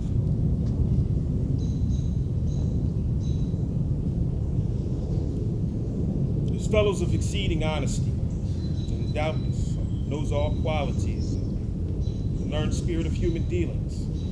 If I do prove her haggard, though that her justice were my dear heart's strings, I'd whistle her off and let her down the wind to prey at fortune. Happily, for I am black, and have not the strong parts of conversation that chamberers have. Before that I am declined into the vale of years, yet that's not much. She's gone. I am abused, and my relief must loathe her. O curse of marriage that we can call these delicate creatures ours and not their appetites. Look where she comes. If she be false, heaven doth mock itself, I'll not believe. How now, my dear Othello? Your dinner, and the generous islanders by you invited do attend your presence. I am to blame. Why do you speak so faintly? Are you not well? I have a pain upon my forehead here. Faith, that's with watching. 'Twill away again. Let me but bind it hard. Within the hour it will be well. Your napkin is too little. Let it alone. Come, I'll go in with you. I am very sorry you are not well.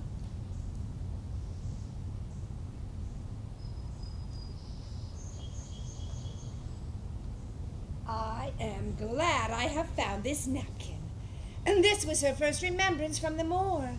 My wayward husband hath 100 times wooed me to steal it, but she so loves the token, for he conjured her she should ever keep it, that she reserves it evermore about her to kiss and talk to. I'll have the work copied out and give it to Iago. What he will do with it, heaven knows, not I. I nothing but to please his fantasy. How now? What do you here alone? Do not you chide. I have a thing for you. You have a thing for me. It is a common thing. Huh? To have a foolish wife. Oh, is that all? What will you give me now for that same handkerchief? What handkerchief? What handkerchief? Why, that the Moor first gave to Desdemona, that which so often you did bid me steal. Has stolen it from her? No, faith, she let it drop by negligence, and to the advantage I being here took it up. Look, here it is. Ah, there's a good wench. Give it. What will you do with it that you have been so earnest to have me filch it? Why, what is that to you? Well, if it not be for some purpose of import, give it me again. Poor lady shall run mad when she shall lack it. Be not it known on't. I have use for it.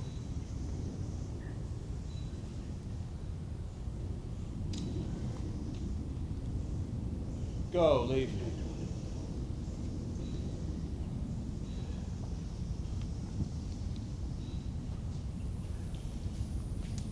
I will lose in Cassio's lodging this napkin, and let him find it. Trifles, light as air, are to the jealous confirmations strong as proofs of holy writ. This may do something. Already the Moor changes with my poison. Dangerous conceits are themselves poisons, which at the first are found to distaste. But with a little act upon the blood, burn like the mines of sulfur.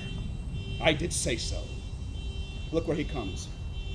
Not poppy, nor mandragora, nor all the drowsy syrups of this world will ever medicine thee to that sweet sleep thou owedst yesterday. Ha! False to me. How now, General, no more of that. Avaunt! Be gone! Thou hast set me on the rack. I swear it is better to be much abused than to know to live. How now, my lord?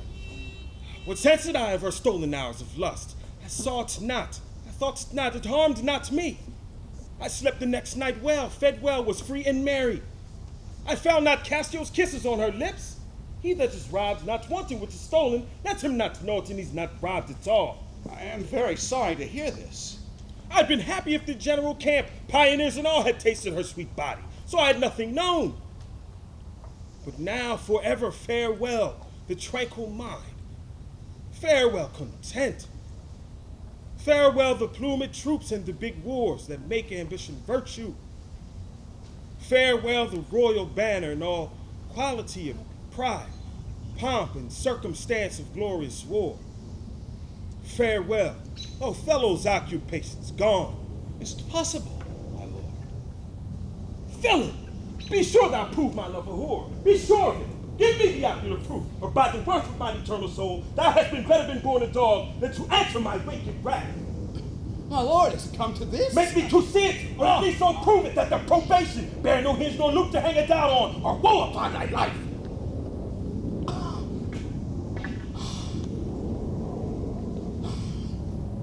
Oh, grace! Oh, heaven forgive me! Are you a man? Have you a soul or sense? God buy you, take mine office!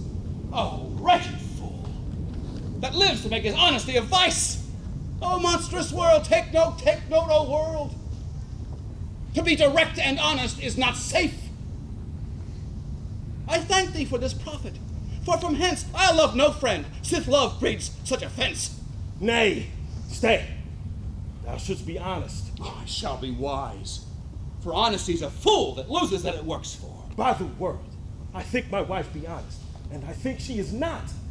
I think thou art just, and I think thou art not. I'll have some proof.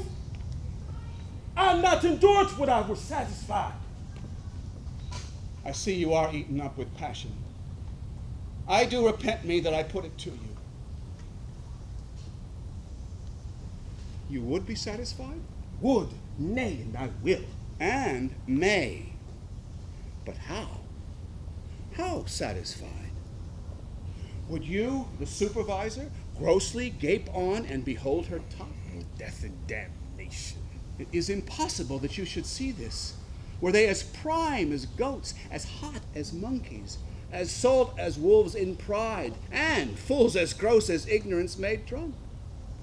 But yet I say, if imputation and strong circumstances which lead directly to the door of truth will give you satisfaction, you might have it.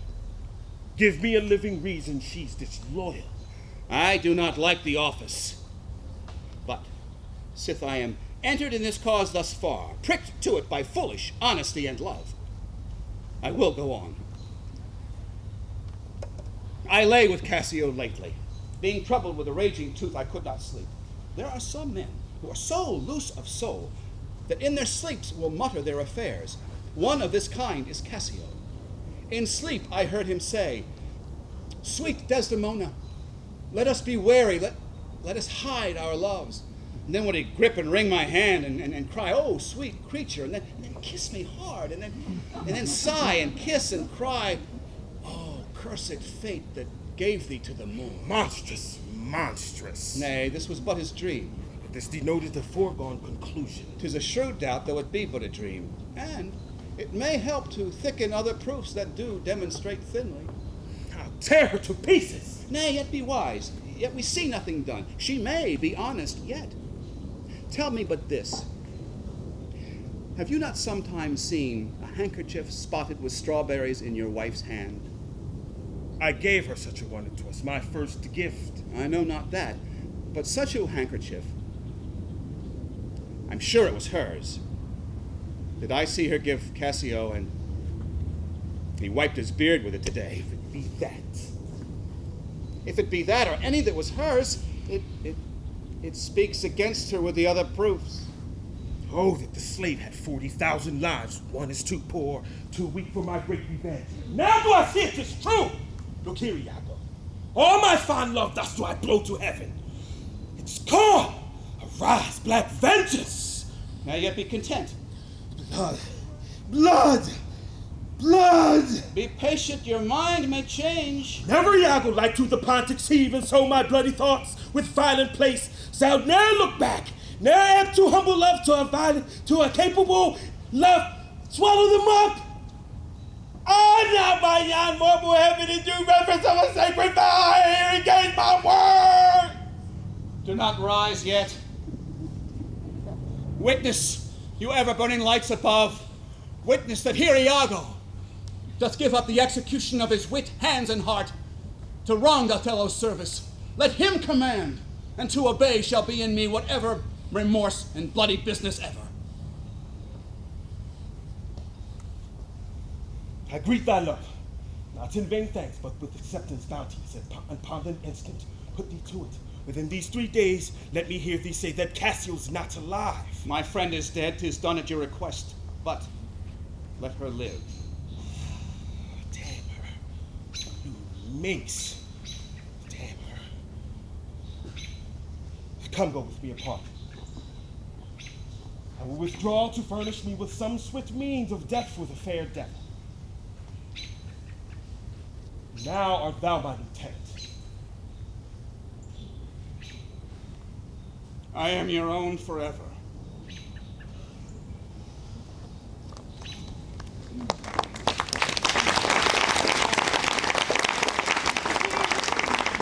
Othello's rage is roused at last. Rodrigo's wealth is ebbing fast.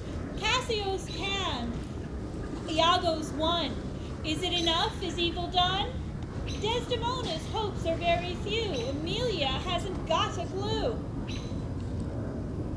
Will they live? I cannot tell. Iago's plans come straight from hell. Tragic actors need a break. So do you, to keep awake. So with your kind permission, it is time to take a pleasing intermission. Refreshments wait in yonder tent. Partake, converse, and recover. If nature's cause is unsupportable, we offer potties portable. But when the drum begins to beat, hasten back and take your seat. God bless you all, for then you'll see our stories end in tragedy.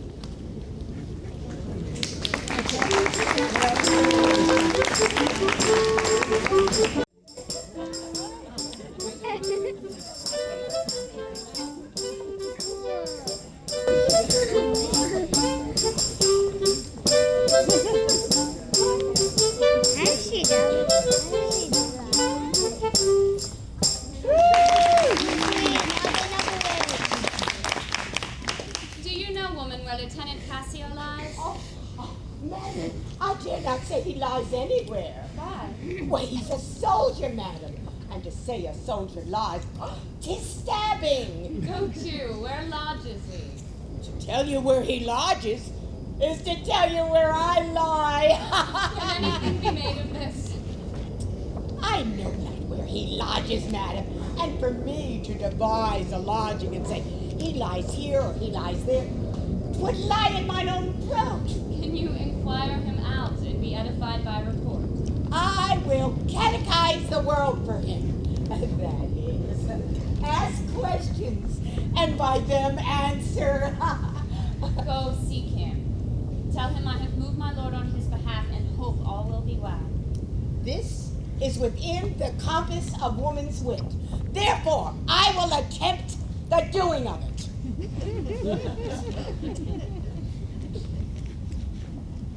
Where should I lose the handkerchief, Emilia? I know not, madam. Believe me, I had rather lost my purse full of cruzados than but my noble Moor is true of mind and made of no such baseness as jealous creatures are. 'Twere enough to put him to ill thinking. Is he not jealous? Who, he? I think the sun where he was born drew all such humors from him. Madam, here comes my lord. I will not leave him now till Cassio be called to him. How is it with you, my lord? Well, my good lady. How do you, Desmond? Well, my lord. Give me your hand. His hand is voice, madam. It hath felt no age, nor known no sorrow. This argues fruitfulness and liberal heart. Hot and moist, this hand of yours requires a sequester from liberty. 'Tis a good hand of frankness. You may well say so, for 'twas that hand that gave away my heart. A liberal hand. The hearts of old gave hands, but our new heraldry is hands, not hearts. Come, I cannot speak of this. Come now, your promise. What promise, Chuck? I have sent to bid Cassio come speak with you. Have assault in sorry room offends me. Lend me thy handkerchief, Here, my lord. that which I gave you. I have it not about me. Not. No, in faith, my lord. That's a fault. That handkerchief did an Egyptian to my mother give. She was a charmer and could almost read the thoughts of people. She told her, while she kept it, 'twould make her amiable and subdue my father entirely to her love. But if she lost it, or made a gift of it, my father's eyes should find her loathed, and his spirit should hunt after new fancies. She dying gave it me, and bid me, when my fate should have me wives, to give it her. I did so. Take heed on it. Make it a darling like your precious eye. To lose it or give it away was such perdition as nothing else could match. Is it possible? 'Tis true, there's magic in the weather. In faith, is it true? Most veritable, look to its well. And would to God that I had never seen it. Ha! Wherefore? Why do you speak so startlingly and rash? It's lost, it's gone, speak! It's out of the way! Heaven bless us. Say you! It is not lost, but wouldn't if it were. How? I say it is not lost. Fetch! Let me see it! Why, so I can, sir, but I will not now. This is a trick to put me from my suit. Pray you let Cassio be received again. Fetch me the handkerchief my mind misgives. Come, you'll never meet a more sufficient man. The handkerchief. I pray talk me of Cassio. The handkerchief. A man that had founded all of his good fortunes on your love, shared dangers with you. The handkerchief. In faith, you are to blame. Swoons! Is not this man jealous? I ne'er saw this before. Sure there's some wonder in this handkerchief. I am most unhappy in the loss of it. 'Tis not a year or two shows us a man. They are all but stomachs, and we all but food. They eat us hungrily, and when they are full, they belch us. Look you, Cassio and my husband. If she must do it, 'tis must be so. And lo, the happiness! Go and importune her now. How's it with you, Cassio? Madam, my former suit, I do beseech you that by your virtuous means I may again exist and be a member of his love, whom I, with all the awfulness of my heart, entirely honor. Alas, thrice gentle Cassio, my advocation is not now in tune.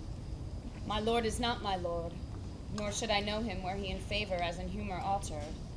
You must a while be patient. What I can do I will, and more I'll do than for myself I dare. Let that suffice you. Is my lord angry? Oh, he went hence but now, and certainly in strange unquietness. Can he be angry? There's matter in it, indeed, if he be angry. I will go to him. I pray thee do so.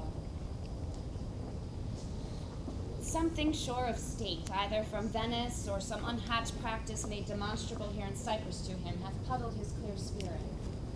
And in such cases, men's natures often wrangle with inferior things, though great ones are their object. Nay, we must think men are not gods, nor look to them for such observancy as befits the bridal. Beshrew me much, Amelia, I was, unhandsome warrior as I am, arraigning his unkindness with my soul. And now I find I had suborned the witness, and he's indicted falsely. Pray heaven it be state matters as you think, and no conception nor no jealous toy concerning you. Alas, the day I never gave him cause. But jealous souls will not be answered so. They are not ever jealous for the cause, but jealous for their jealous. It is a monster begot upon itself, born on itself. Heaven keep the monster from Othello's mind. Lady, amen. I will go seek him. Cassio, walk hereabout. If I do find him fit, I'll move your suit and seek to effect it my uttermost. I humbly thank your ladyship.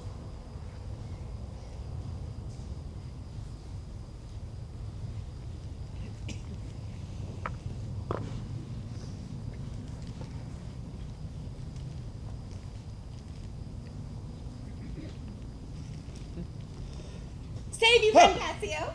What makes you from home? How now, my most fair Bianca? In faith, sweet love, I was coming to your house. And I was going to your lodging, Cassio.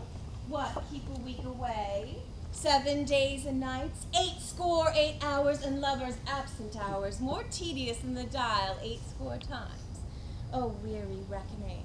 Pardon me, Bianca. I have this while with leaden thoughts been pressed, but I shall, in a more continuate time, strike off this score of absence. Sweet Bianca, copy this work out. Oh, Cassio! Whence came this? This is some token from a newer friend. To the felt absence now I feel a cause. Is it come to this? Well, well.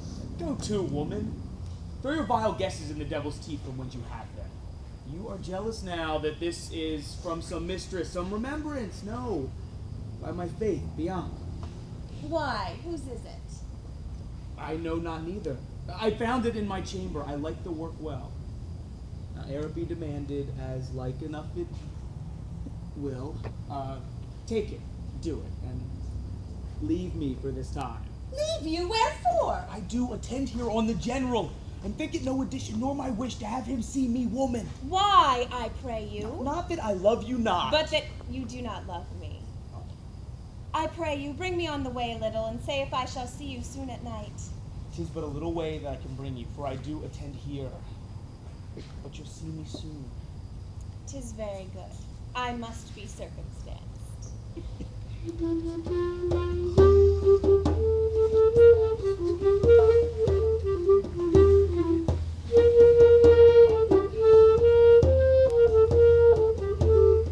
Well, you think so? Think so, Iago. What, to kiss in private? An unauthorized kiss. If they do nothing, 'tis a venial slip. But if I give my wife a handkerchief... What then? Why, then 'tis hers, I think, my lord, and being hers, she may bestow it on any man. She is protectress of her honor, too. May she give that? Well, her honor is an essence that's not seen. They have it very oft that have it not. But for a handkerchief? By heaven, I would most gladly have forgotten. Thou saidst he had my handkerchief. Aye, what of that? That's not so good now. What if I had told you that I had seen him do you wrong, or heard him say? Hath he said anything? Well, he hath, my lord, but be you well assured no more than he'll unswear. What hath he said? Well, the faith that he did... What? I know not what he did. What? Lie. With her? With her, on her, what you will. Lie with her? Lie on her? We say we lie, but we lie on her, with her. Swoon! That's awesome! I tremble. It's not words that shake me.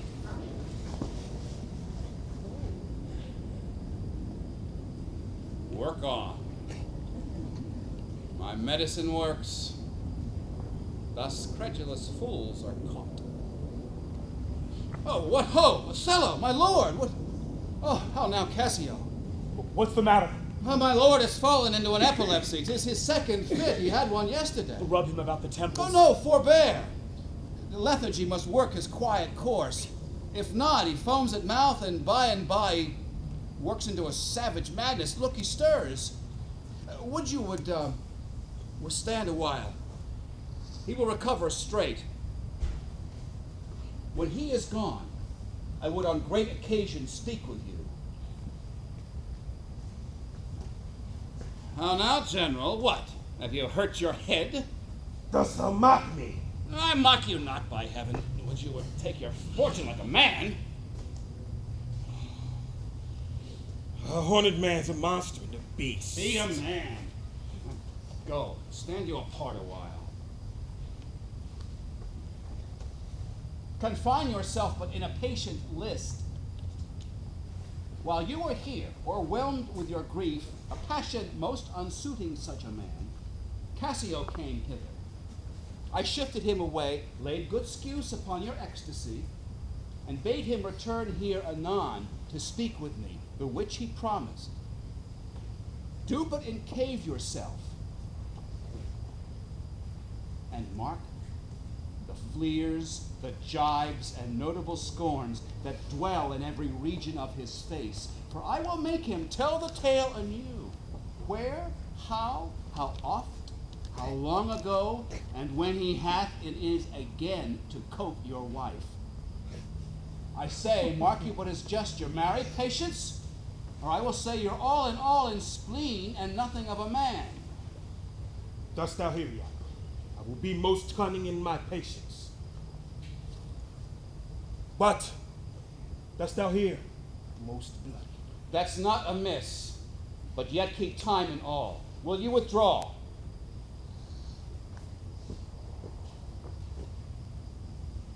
Now, I will question Cassio of Bianca, a hussy that by selling her desires buys bread and cloth.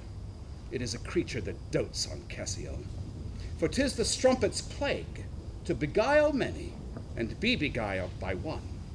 He, when he hears of her, cannot restrain himself from an excess of laughter. Here he comes. As he shall smile, the Moor will go mad. How do you now, Lieutenant? The worse are that you give me the addition whose want even kills me. Ply Desdemona well, and you're sure on't. Now, if Bianca had power to this suit, how quickly should you speed? Alas, poor caitiff. I never knew woman love man so. Alas, poor rogue, I think a face she loves me. Do you hear, Cassio? They say that you will marry her. Do you intend it? I marry? A customer? Prithee, bear some charity to my wit. Do not think it so unwholesome. Well, the cry goes that you marry her. Prithee, say true. I am a very villain else. This is the monkey's own giving out. She is persuaded I will marry her out of her own love and flattery, not out of my promise. She was here even now. She haunts me in every place. I was the other day on the sea bank, talking with certain Venetians, and thither comes the bauble and falls me thus about the neck. So shakes and lulls and weeps upon me, so hangs and pulls on me. No, I must leave her company. Oh, before me here she comes. Now, what do you mean by this haunting of me? Let the devil and his dam haunt you. What did you mean by that same handkerchief you gave me even now? I must copy the whole work, a likely piece of work, that you should find it in your chamber and know not who left it there. This is some minx's token, and I must copy the work. There. Give it to your hobby horse. Wheresoever you had it, I'll take out no work on it. How now, Bianca? How now? How now? And you'll come to supper tonight? You may. And you will not come when you are next prepared for. After her, after her. Faith, I must. She'll rail in the streets else. Will you sup there? Faith, I intend so. I may chance to meet you, for I would very fain speak with you. Well, prithee come, will you? Oh, go to. Say no more.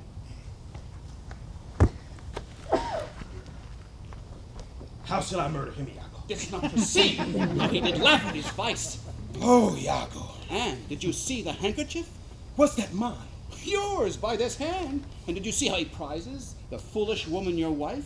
She hath given it him, he hath given it his whore. I would have him 9 years of killing. Oh, a fine woman, a fair woman, a sweet woman. Nay, you must forget that. I let her rot and perish, and be damned tonight she shall not live. No! My heart is turned to stone, I strike it and it hurts my hand. But the world hath not a sweeter creature. She might lie by an emperor's side and command him tasks. That's not your way, nay. Hang her! I do but say what she is. So delicate with her needle. An admirable musician. She could sing the savageness out of a bear. Of so high and plenteous wit and invention. She's the worse for all this. 1,000 times, 1,000 times! But of so gentle a condition. Aye, too gentle. Nay, that's certain. Oh, but the pity of it, Iago.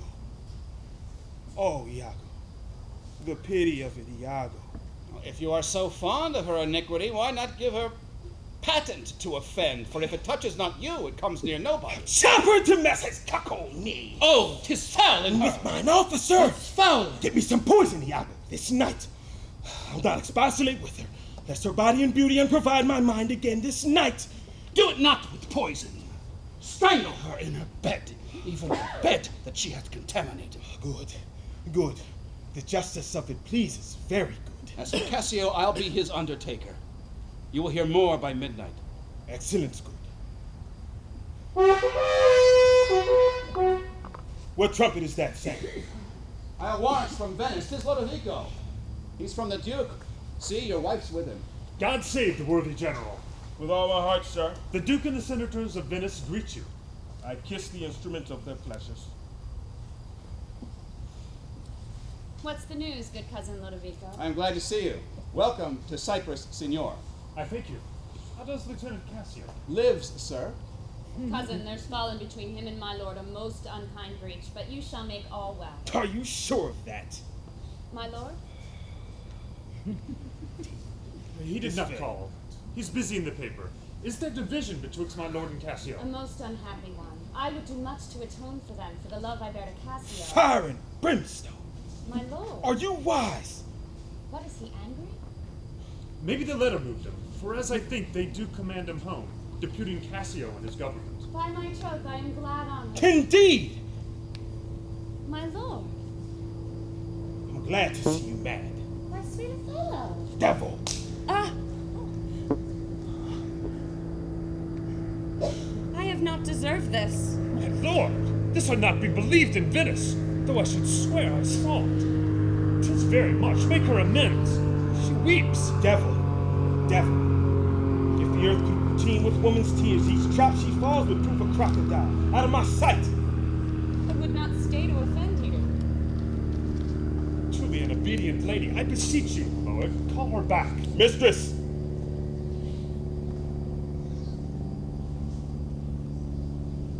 What would you with her, sir? I, my lord? Aye! You did wish that I would make her turn. Sir, she can turn, and yet go on and turn again. And she can weep, sir, weep. And she's obedient, sir. As you say, obedient. Very obedient. Proceed in your tears. Now concerning this, sir, well-painted passion. I am commanded home. Get thee away, I will send for you anon. Sir, I obey the mandate and return to Venice. Henceforth! Cassio shall have my place. And sir, tonight I do entreat that we may sup together. You are welcome, sir, to Cyprus. Goats and monkeys.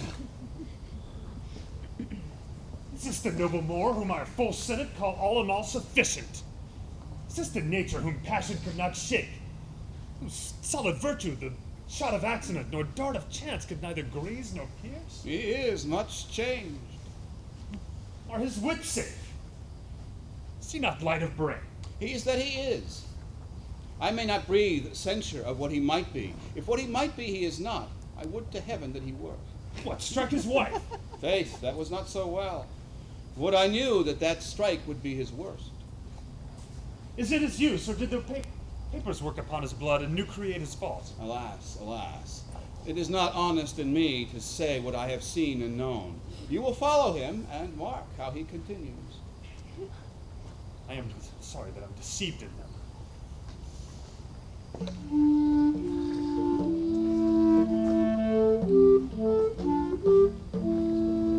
You have seen nothing then? Nor ever heard, nor ever did suspect. Yes, you have seen Cassio and she together. But then I saw no harm, and then I heard each syllable that breath made up between them. What, did they never whisper? Never, my or lord. send thee out of the way? Never. To fetch her fan, her gloves, her mask, or nothing? Never, my lord.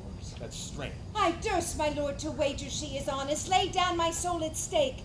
If you think other, remove your thought. It doth abuse your bosom. Bid her come hither. Go. She's simple. She's a simple boy that cannot say as much. Ah, this is a subtle whore. Closet lock and key of villainous secrets. Yet she'll kneel and pray. I have seen her do it. My lord, what is your will? Pray you, Chuck, come hither. What is your pleasure? Let me see your eyes. Look in my face. What horrible fancy's this? Some of your function, mistress. Leave procreants alone and shut the door. Call for cry him if anybody comes. Your mystery, nay, dispatch.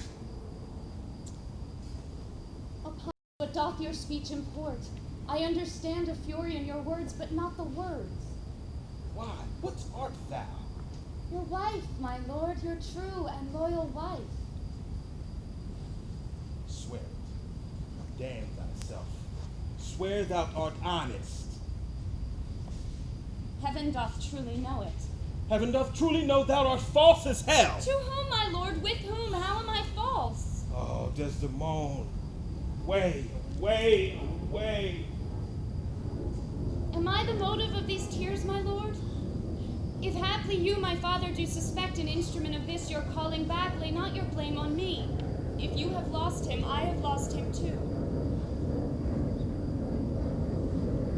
Had it pleased God to try me with affliction, had he rained all kinds of sores on my bare head, I should have found in some place of my soul a drop of patience.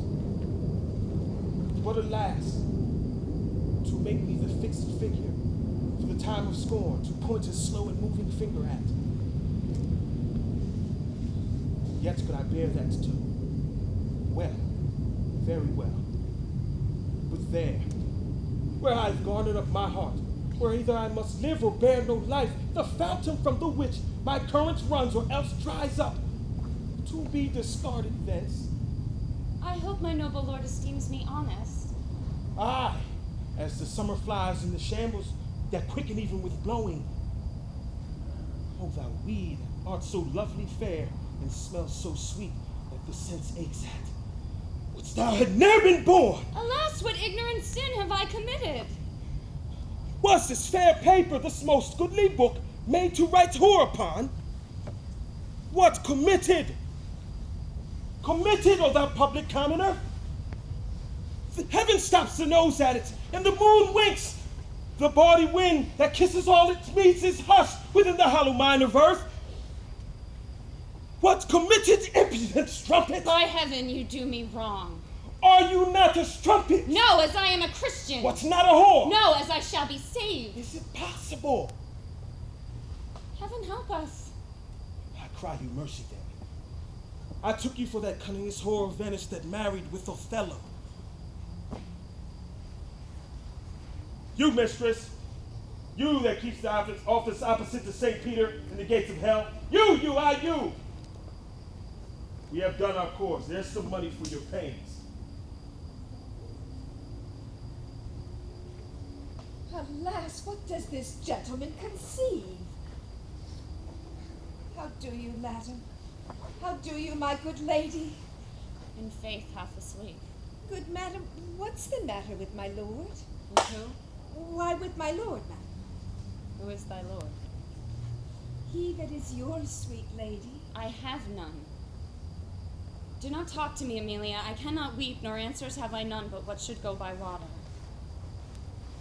I pray thee tonight, lay on my bed my wedding sheets, remember, and call thy husband hither. Here's a change indeed. 'Tis meet that I should be used so, 'tis very meet. How have I been behaved that he might stick the smallest opinion on my least misuse? What is your pleasure, madam? How is't with you? I cannot tell. Alas, Iago, my lord hath so behord her, thrown such despite and heavy terms upon her as true hearts cannot bear it. Am I that name, Iago? What name, fair lady?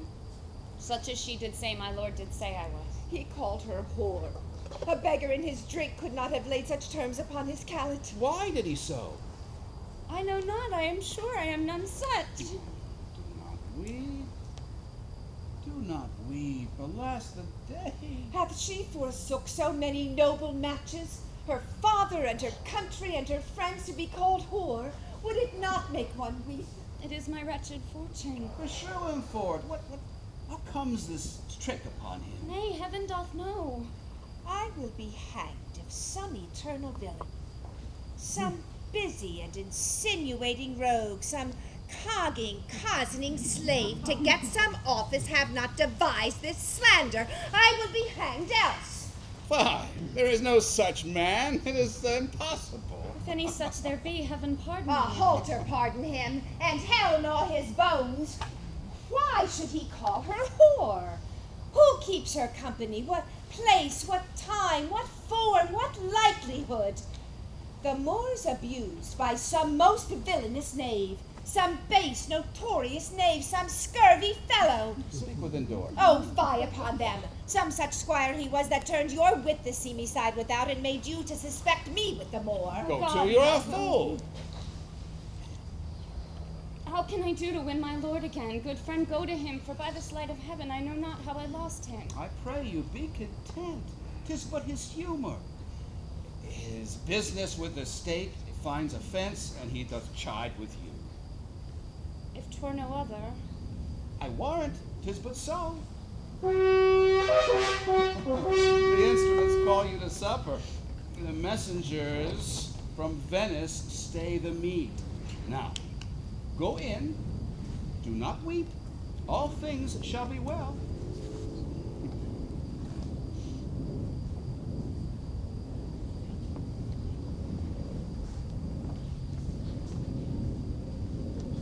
How now, Roderigo? I do not find thou dealst justly with me. What in the contrary? Every day thou daffst me with some new device, Iago, and rather as it seems to me now, keepst from me all conveniency than suppliest me the least amount of hope. I will no longer endure it, and indeed not yet persuaded to put up in peace what I've already foolishly suffered. Will you hear me, Roderigo? Faith, I have heard too much, for your words and performances are no kin together. Well, you charge me most unjustly. With naught but truth! I have wasted myself out of my means. The jewels you have had from me would half have corrupted a votarist. You tell me she has received them and returned me expectations and comforts of sudden respect and acquaintance, but I find none. Go to, very well. Go to, very well. I cannot go to, man, nor 'tis not very well. Nay, I think it is scurvy, and begin to find myself fopped in it. Very well. I tell you 'tis not very well! I will make myself known to Desdemona. If she return me my jewels, I will give over my suit and repent my unlawful solicitation. If not, be assured, I will seek satisfaction of you. You have said now. Aye, and said not but what I protest intendment of doing. Why, now I see there's metal in thee. And even now, do I build a better opinion of thee than ever before. Give me thy hand, Roderigo. Thou hast taken against me a most just exception, but I protest that I have done most directly in thy affair. It hath not appeared. I admit, indeed, it hath not appeared, and thy suspicion is not without wit and judgment. But, Roderigo, if thou hast that in thee, indeed, which I have reason to believe now more than ever, I mean purpose, courage, and valor, this night show it. If thou the next night following enjoy not Desdemona, take me from this world with treachery and devise engines for my life. Well, what is it? Is it within reason and compass? Sir, an especial commission from Venice deputes Cassio in Othello's place. Is that true? Why then, Othello and Desdemona return again to Venice. Oh no. He goes to Mauritania and takes the fair Desdemona with him, unless his abode can be lingered here by some accident. None being so determinate as the removing of Cassio. How dost thou mean the removing of him? By making him incapable of taking Othello's place, knocking out his brains. And that you would have me to do? Aye. If you dare do yourself a profit and a right. Cassio sups with a harlotry tonight. I will go to him. He knows not of his honorable fortune. If you will follow him thence, I will fashion it that he will fall out between 12 and 1, and you may take him at your pleasure. I will be near at hand to second the attempt, and he shall fall between us. Come, now look not in amazement, but go along with me. I will show you such a necessity in his death that you will feel bound to put it to him. It is high supper time. The night grows to waste. About it. I will hear further reason for this. You shall be satisfied.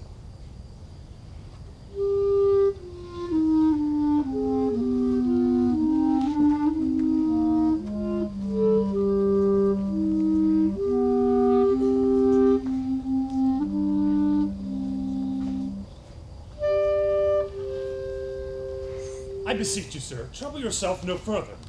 Pardon me, 'twill do me good to walk. Lady, good night. I humbly thank your ladyship. Your honor is most welcome. Will you walk, sir? Desdemona. Get you to bed on the instant. I will be returned forthwith. Dismiss thy attendant there. Look to be done. I will, my lord.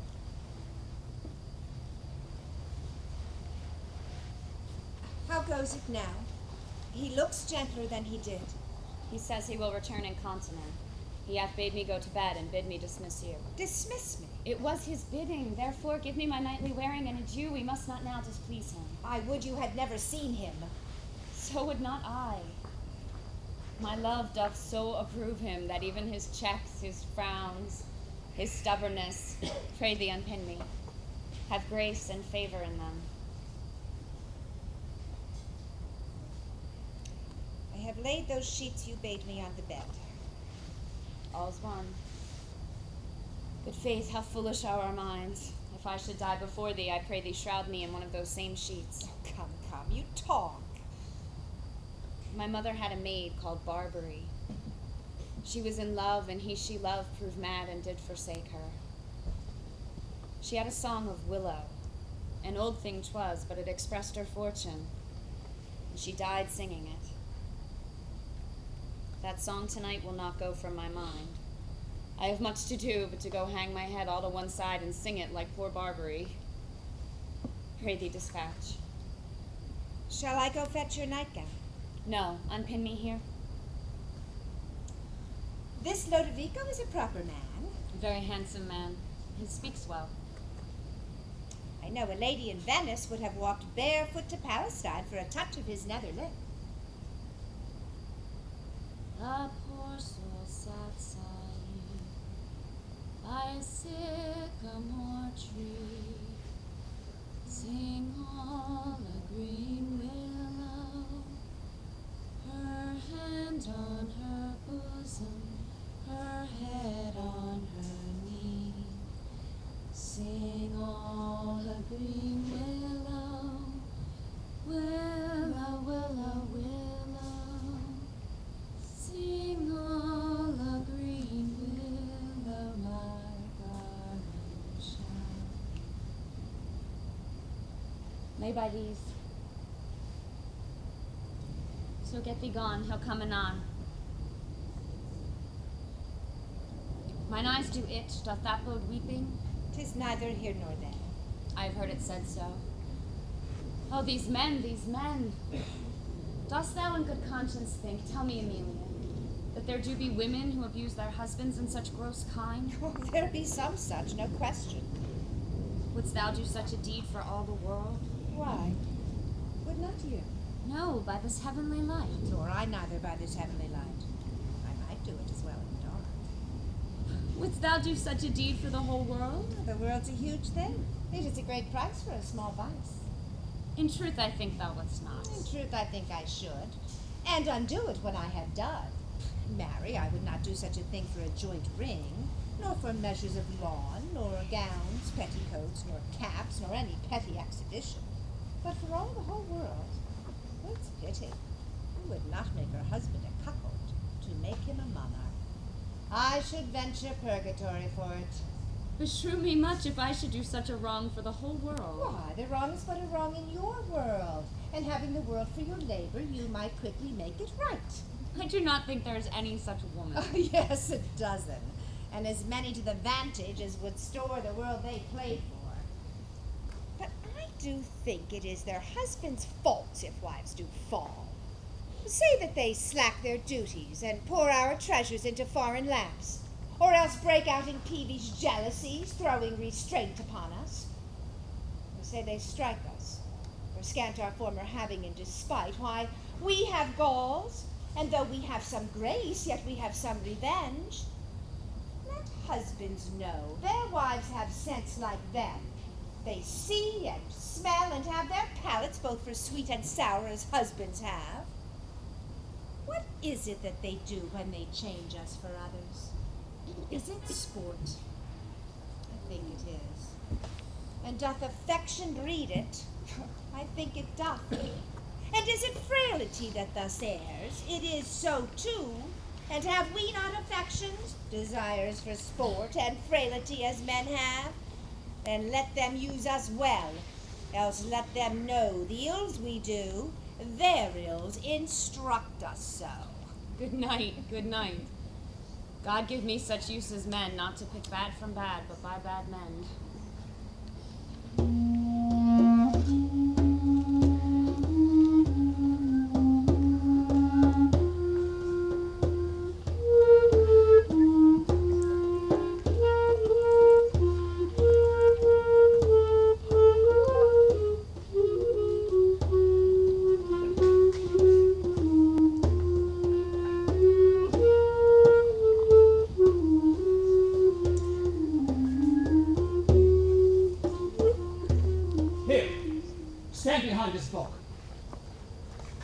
Straight will he come.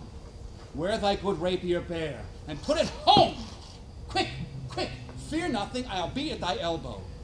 This makes us or mars us. Fix most firm thy resolution. Be near at hand. I may miscarry it. Here at thy hand, be bold and take thy stand. I have no great devotion to this deed. Yet he hath given me reason and satisfaction. 'Tis but a man gone. Forth my sword, he dies. I have rubbed this young quat almost to the sense, and he grows angry. Now, whether he kill Cassio, or Cassio he, or both to kill the other, every way makes my gain. Live, Roderigo. He brings me to restitution large of gold and jewels that I bobbed from him as gifts to Desdemona. It must not be.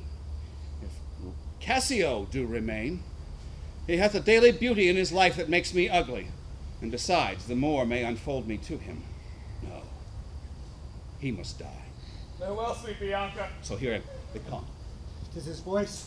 I know it's he. Villain, thou diest! That thus it be mine enemy indeed, but that my sword is better than thou knowest. I will make proof of thine.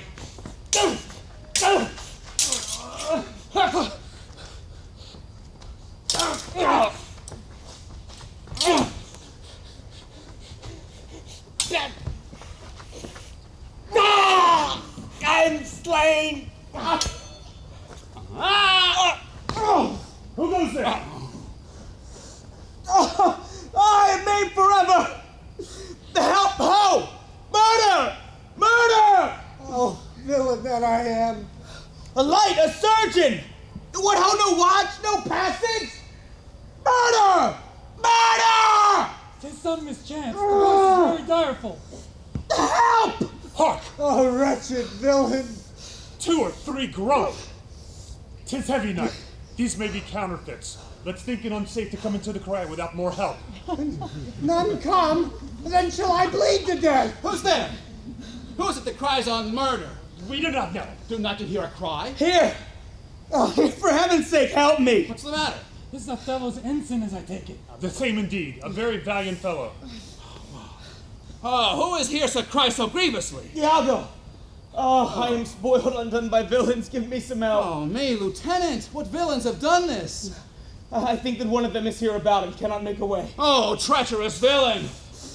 What are you here? Give some help. Come. Help me here. That's one of them. Oh, murderous slave.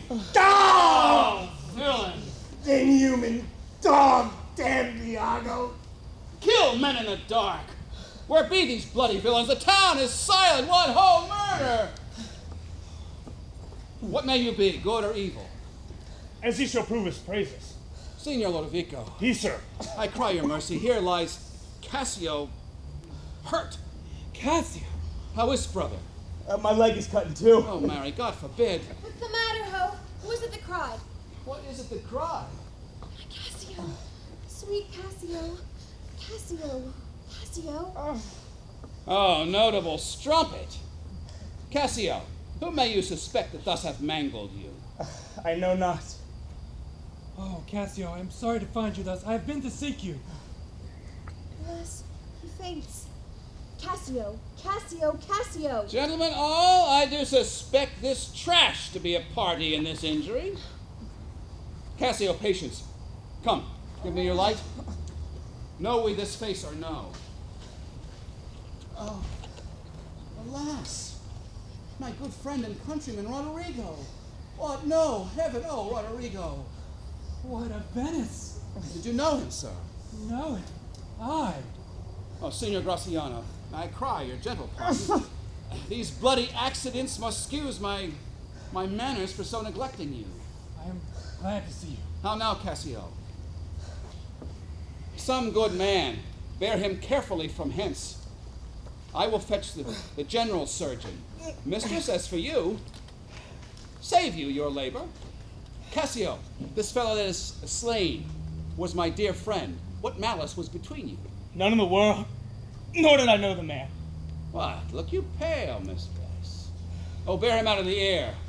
Gentlemen, wait. What? Look you pale. Behold her well. Look upon her, do. Nay. Do you see, gentlemen? Guiltiness will speak, though tongues were out of use. Alas, what is the matter? What is the matter, husband? Cassio has been set upon by Roderigo and others escaped. Cassio is almost slain and Roderigo dead. Alas, good gentleman, alas, good Cassio. Good gentlemen, let us go see Cassio dressed. Mistress, you'll tell us another tale. Amelia, go to the citadel and tell my lord and lady what hath happened. Will you go afore?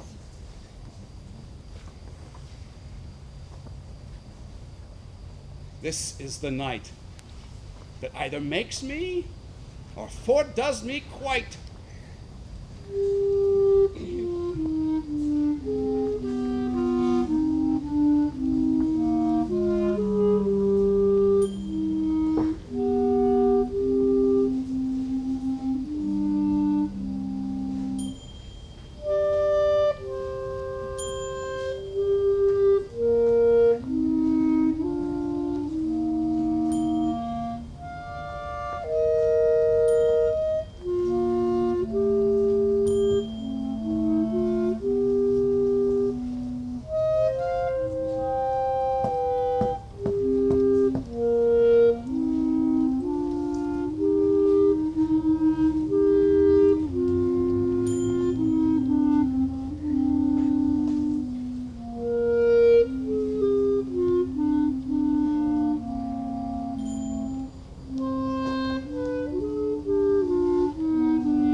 It is the cause.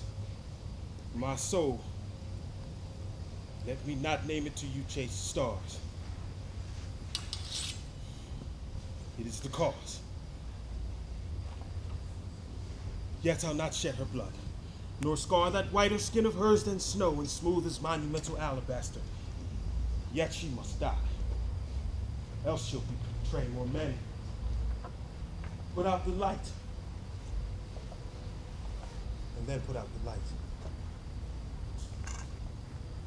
If I quench thee, thou flaming minister, I can again thy former light relume, should I repent me. But once put out thy light, I know not where the Promethean heat is, that can thy light relume. When I have plucked thy rose, I cannot give it vital growth again. It needs must wither. I'll smell you in the tree.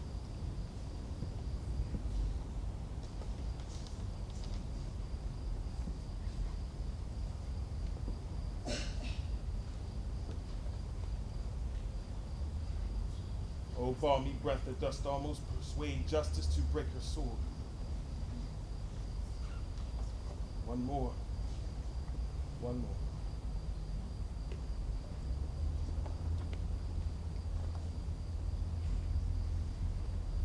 Be thus when thou art dead, and I will kill thee and love thee after.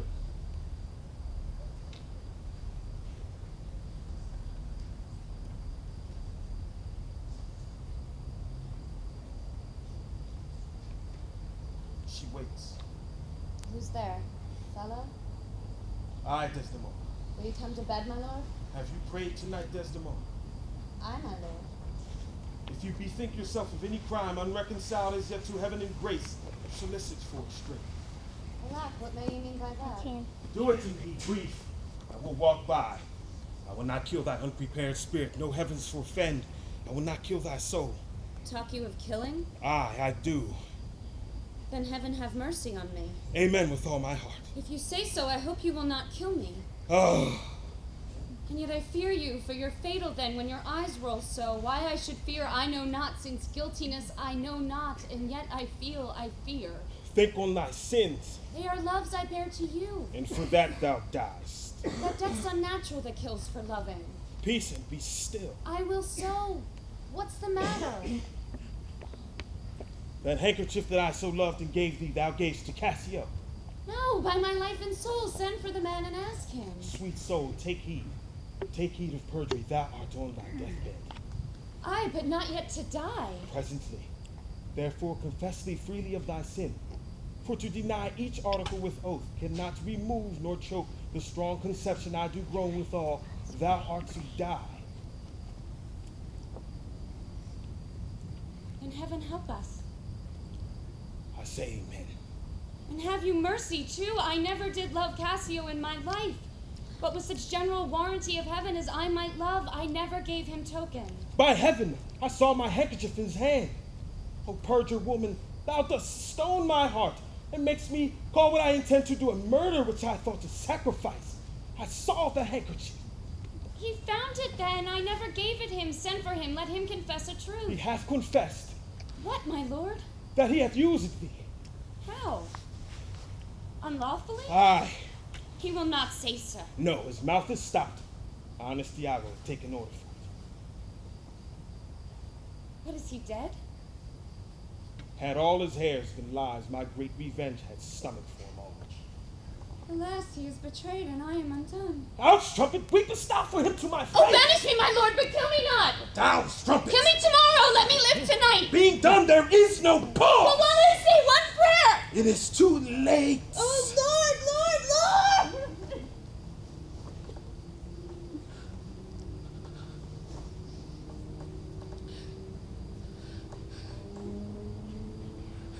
Lord, Lord, Lord! What noise is this? Not dead. Not yet quite dead. I that am cruel yet merciful, I would not have thee linger in thy pain. So.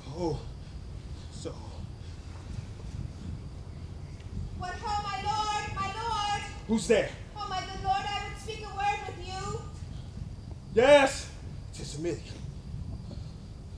By and by. She's dead. 'Tis like she comes to speak of Cassio's death. Okay. No more moving. As still as the grave. Shall she come in? It's good. I think she stirs. No. If she comes, she'll sure speak to my wife.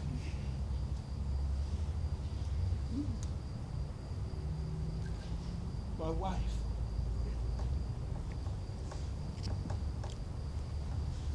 My wife. What wife? I have no wife. I do beseech you that I may speak with you, O good my lord. I forgot thee. Come in, Amelia. What's the matter with Oh, thee now? my good lord, yonder foul murder's done. What now? But now, my lord, It is the very air of the moon. She comes more near earth than she was wont and makes men mad. Cassio, my lord, hath killed a young Venetian called Rodrigo. Rodrigo killed and Cassio killed. No, Cassio is not killed. Not Cassio killed. Then murder's out of tune and sweet revenge grows harsh. Oh, falsely murdered. Oh, lord, what cry is that? That what? Out, and alas, that was my lady's voice. Oh, lady, speak again. Oh, sweet Desdemona. Oh, sweet mistress, speak. A guiltless death I die. Oh, who hath done this deed? Nobody. I myself. Commend me to my lord. Farewell. Why? How should she be murdered? Alas, who knows? You heard her say herself it was not I. She said so. I must needs report the truth. She's like a liar gone to burning hell. 'Twas I that killed her. Oh, the more angel she, and you the blacker devil. Turned to folly, and she was a whore. Thou dost belie her, and thou art a devil. She was false as water. Thou art rash as fire to say that she was false, so she was heavenly true. Cassio did top her. Ask thy husband else. Oh, that I were damned beneath all depth in hell, but that I did proceed upon just grounds to this extremity. Thy husband knew it all. My husband? Thy husband. That she was false to wedlock? I with Cassio. Had she been true, if heaven would make me such another world of one entire and perfect chrysolite, I'd not have sold her forth. My husband? I was he that told me on her first. An honest man he is, and hates the slime that sticks on filthy deeds. My husband? What needs this ignorance, woman, I say thy husband. Oh, mistress, villainy hath made mocks with love. My husband say that she was false? He, woman, I say thy husband. Dost understand the word? Thy husband, my friend, honest Iago. If he say so, may his pernicious soul rot half a grain a day. He lies to the heart. She was too fond of her most filthy bargain. Ha! Do thy worst. Thou hast done a deed. I care not for thy sword. Beth! I care not for thy sword. I'll make thee known, though I lost 20 lives. Help! Help! The Moor hath killed my mistress. Murder! Murder! Help! What is the matter? How now, General? Are you come, Iago? You have done well that men must lay their murders on your neck. What is the matter? Disprove this villain if thou beest a man. He says thou toldest him that his wife was false. I know thou didst not. Thou art not such a villain. Speak, for my heart is full. I told him what I thought, and said no more than what he found himself to be apt and true. But did you ever tell him she was false? I did. You told a lie. An odious, damned lie. Upon my soul a lie, a wicked lie.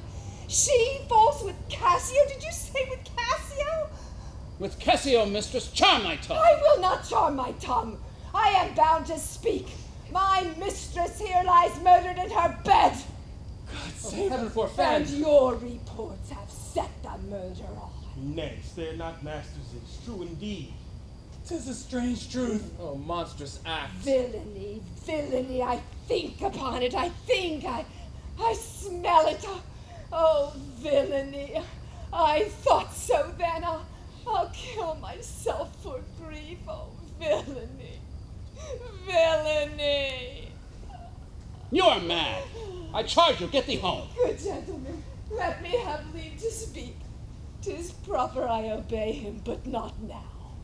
Perchance, Iago, I will ne'er go home.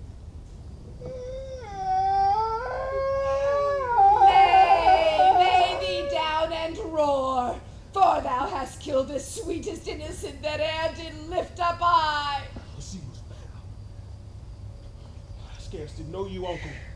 But there lies your niece, whose hands indeed, whose breath is indeed these hands have newly stopped. I know this act shows heart and grit.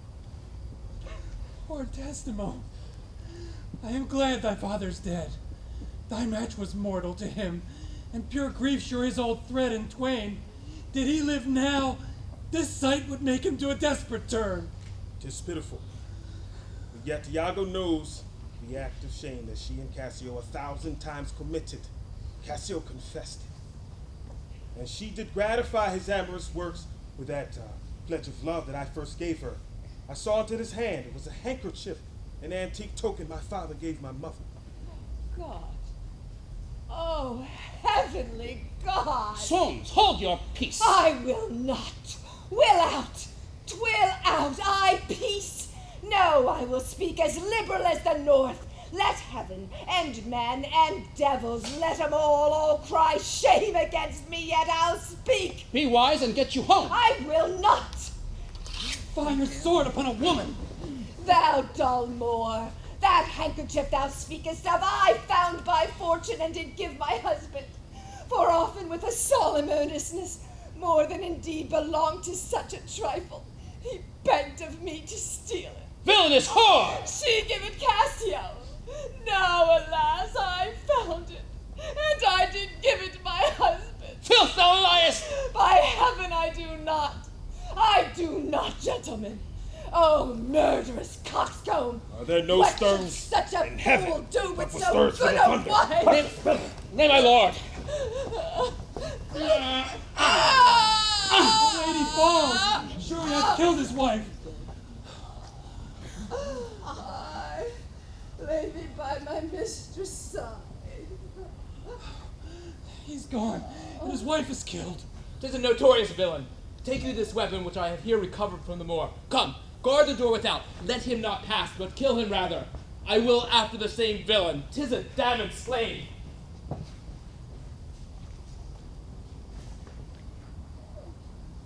I am not valiant neither, but every puny whipster gets my sword. But why should honor outlive honesty? Let us go on. What did thy song bode, lady? Hark, canst thou hear me?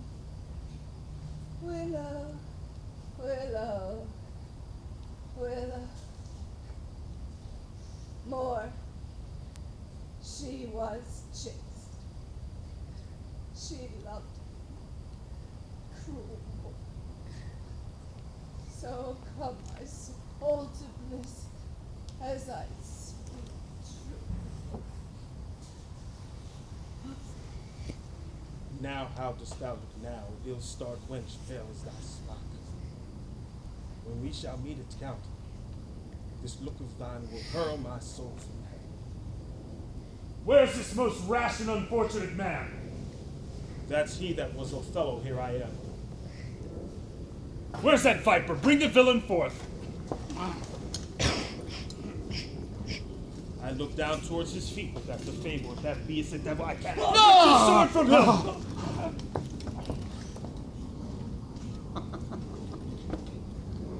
I bleed, sir, but not killed.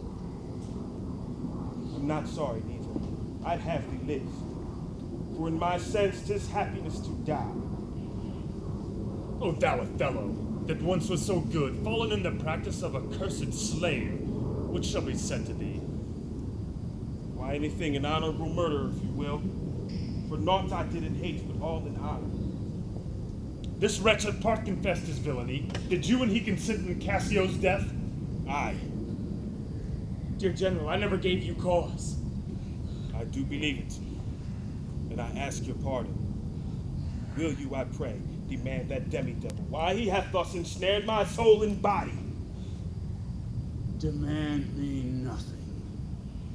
What you know, you know.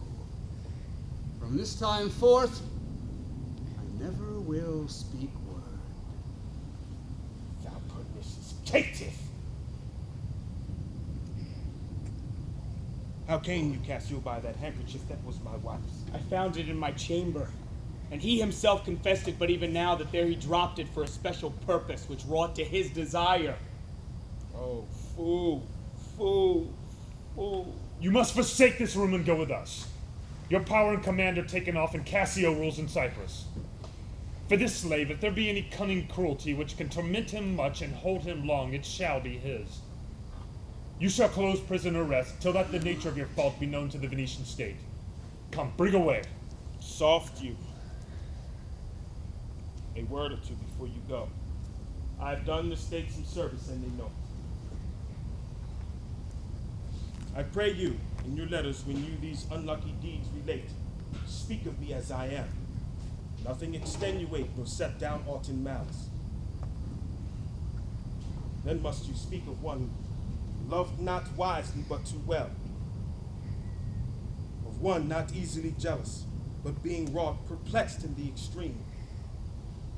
Of one whose hand, like the base Indian, threw away a pearl richer than all his tribe. Of one whose subdued eyes, albeit unused to the melting mood, drops tears as fast as the Arabian trees their medicinal gum. Set you down this, and say besides that in Aleppo once, where a malignant and a turbaned Turk beat a Venetian and traduced this state, I took by the throat the circumcised dog and smote him thus. Oh. Bloody period.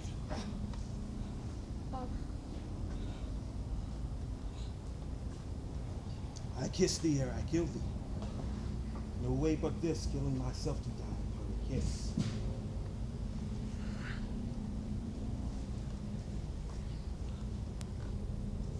This did I fear, but thought he had no weapon. For he was great of heart. O Spartan dog, more fell than anguish, hunger, or the sea. Look on the tragic loading of this bed. This is thy work. The object poisoned sight. Graziano, keep the house and seize upon the fortunes of the Moor, for they succeed on you. To you, Lord Governor, remains the censure of this hellish villain. The time, the place, the torture, oh, enforce it. Myself will straight aboard into the Venetian state. This heavy act, with heavy heart, relate.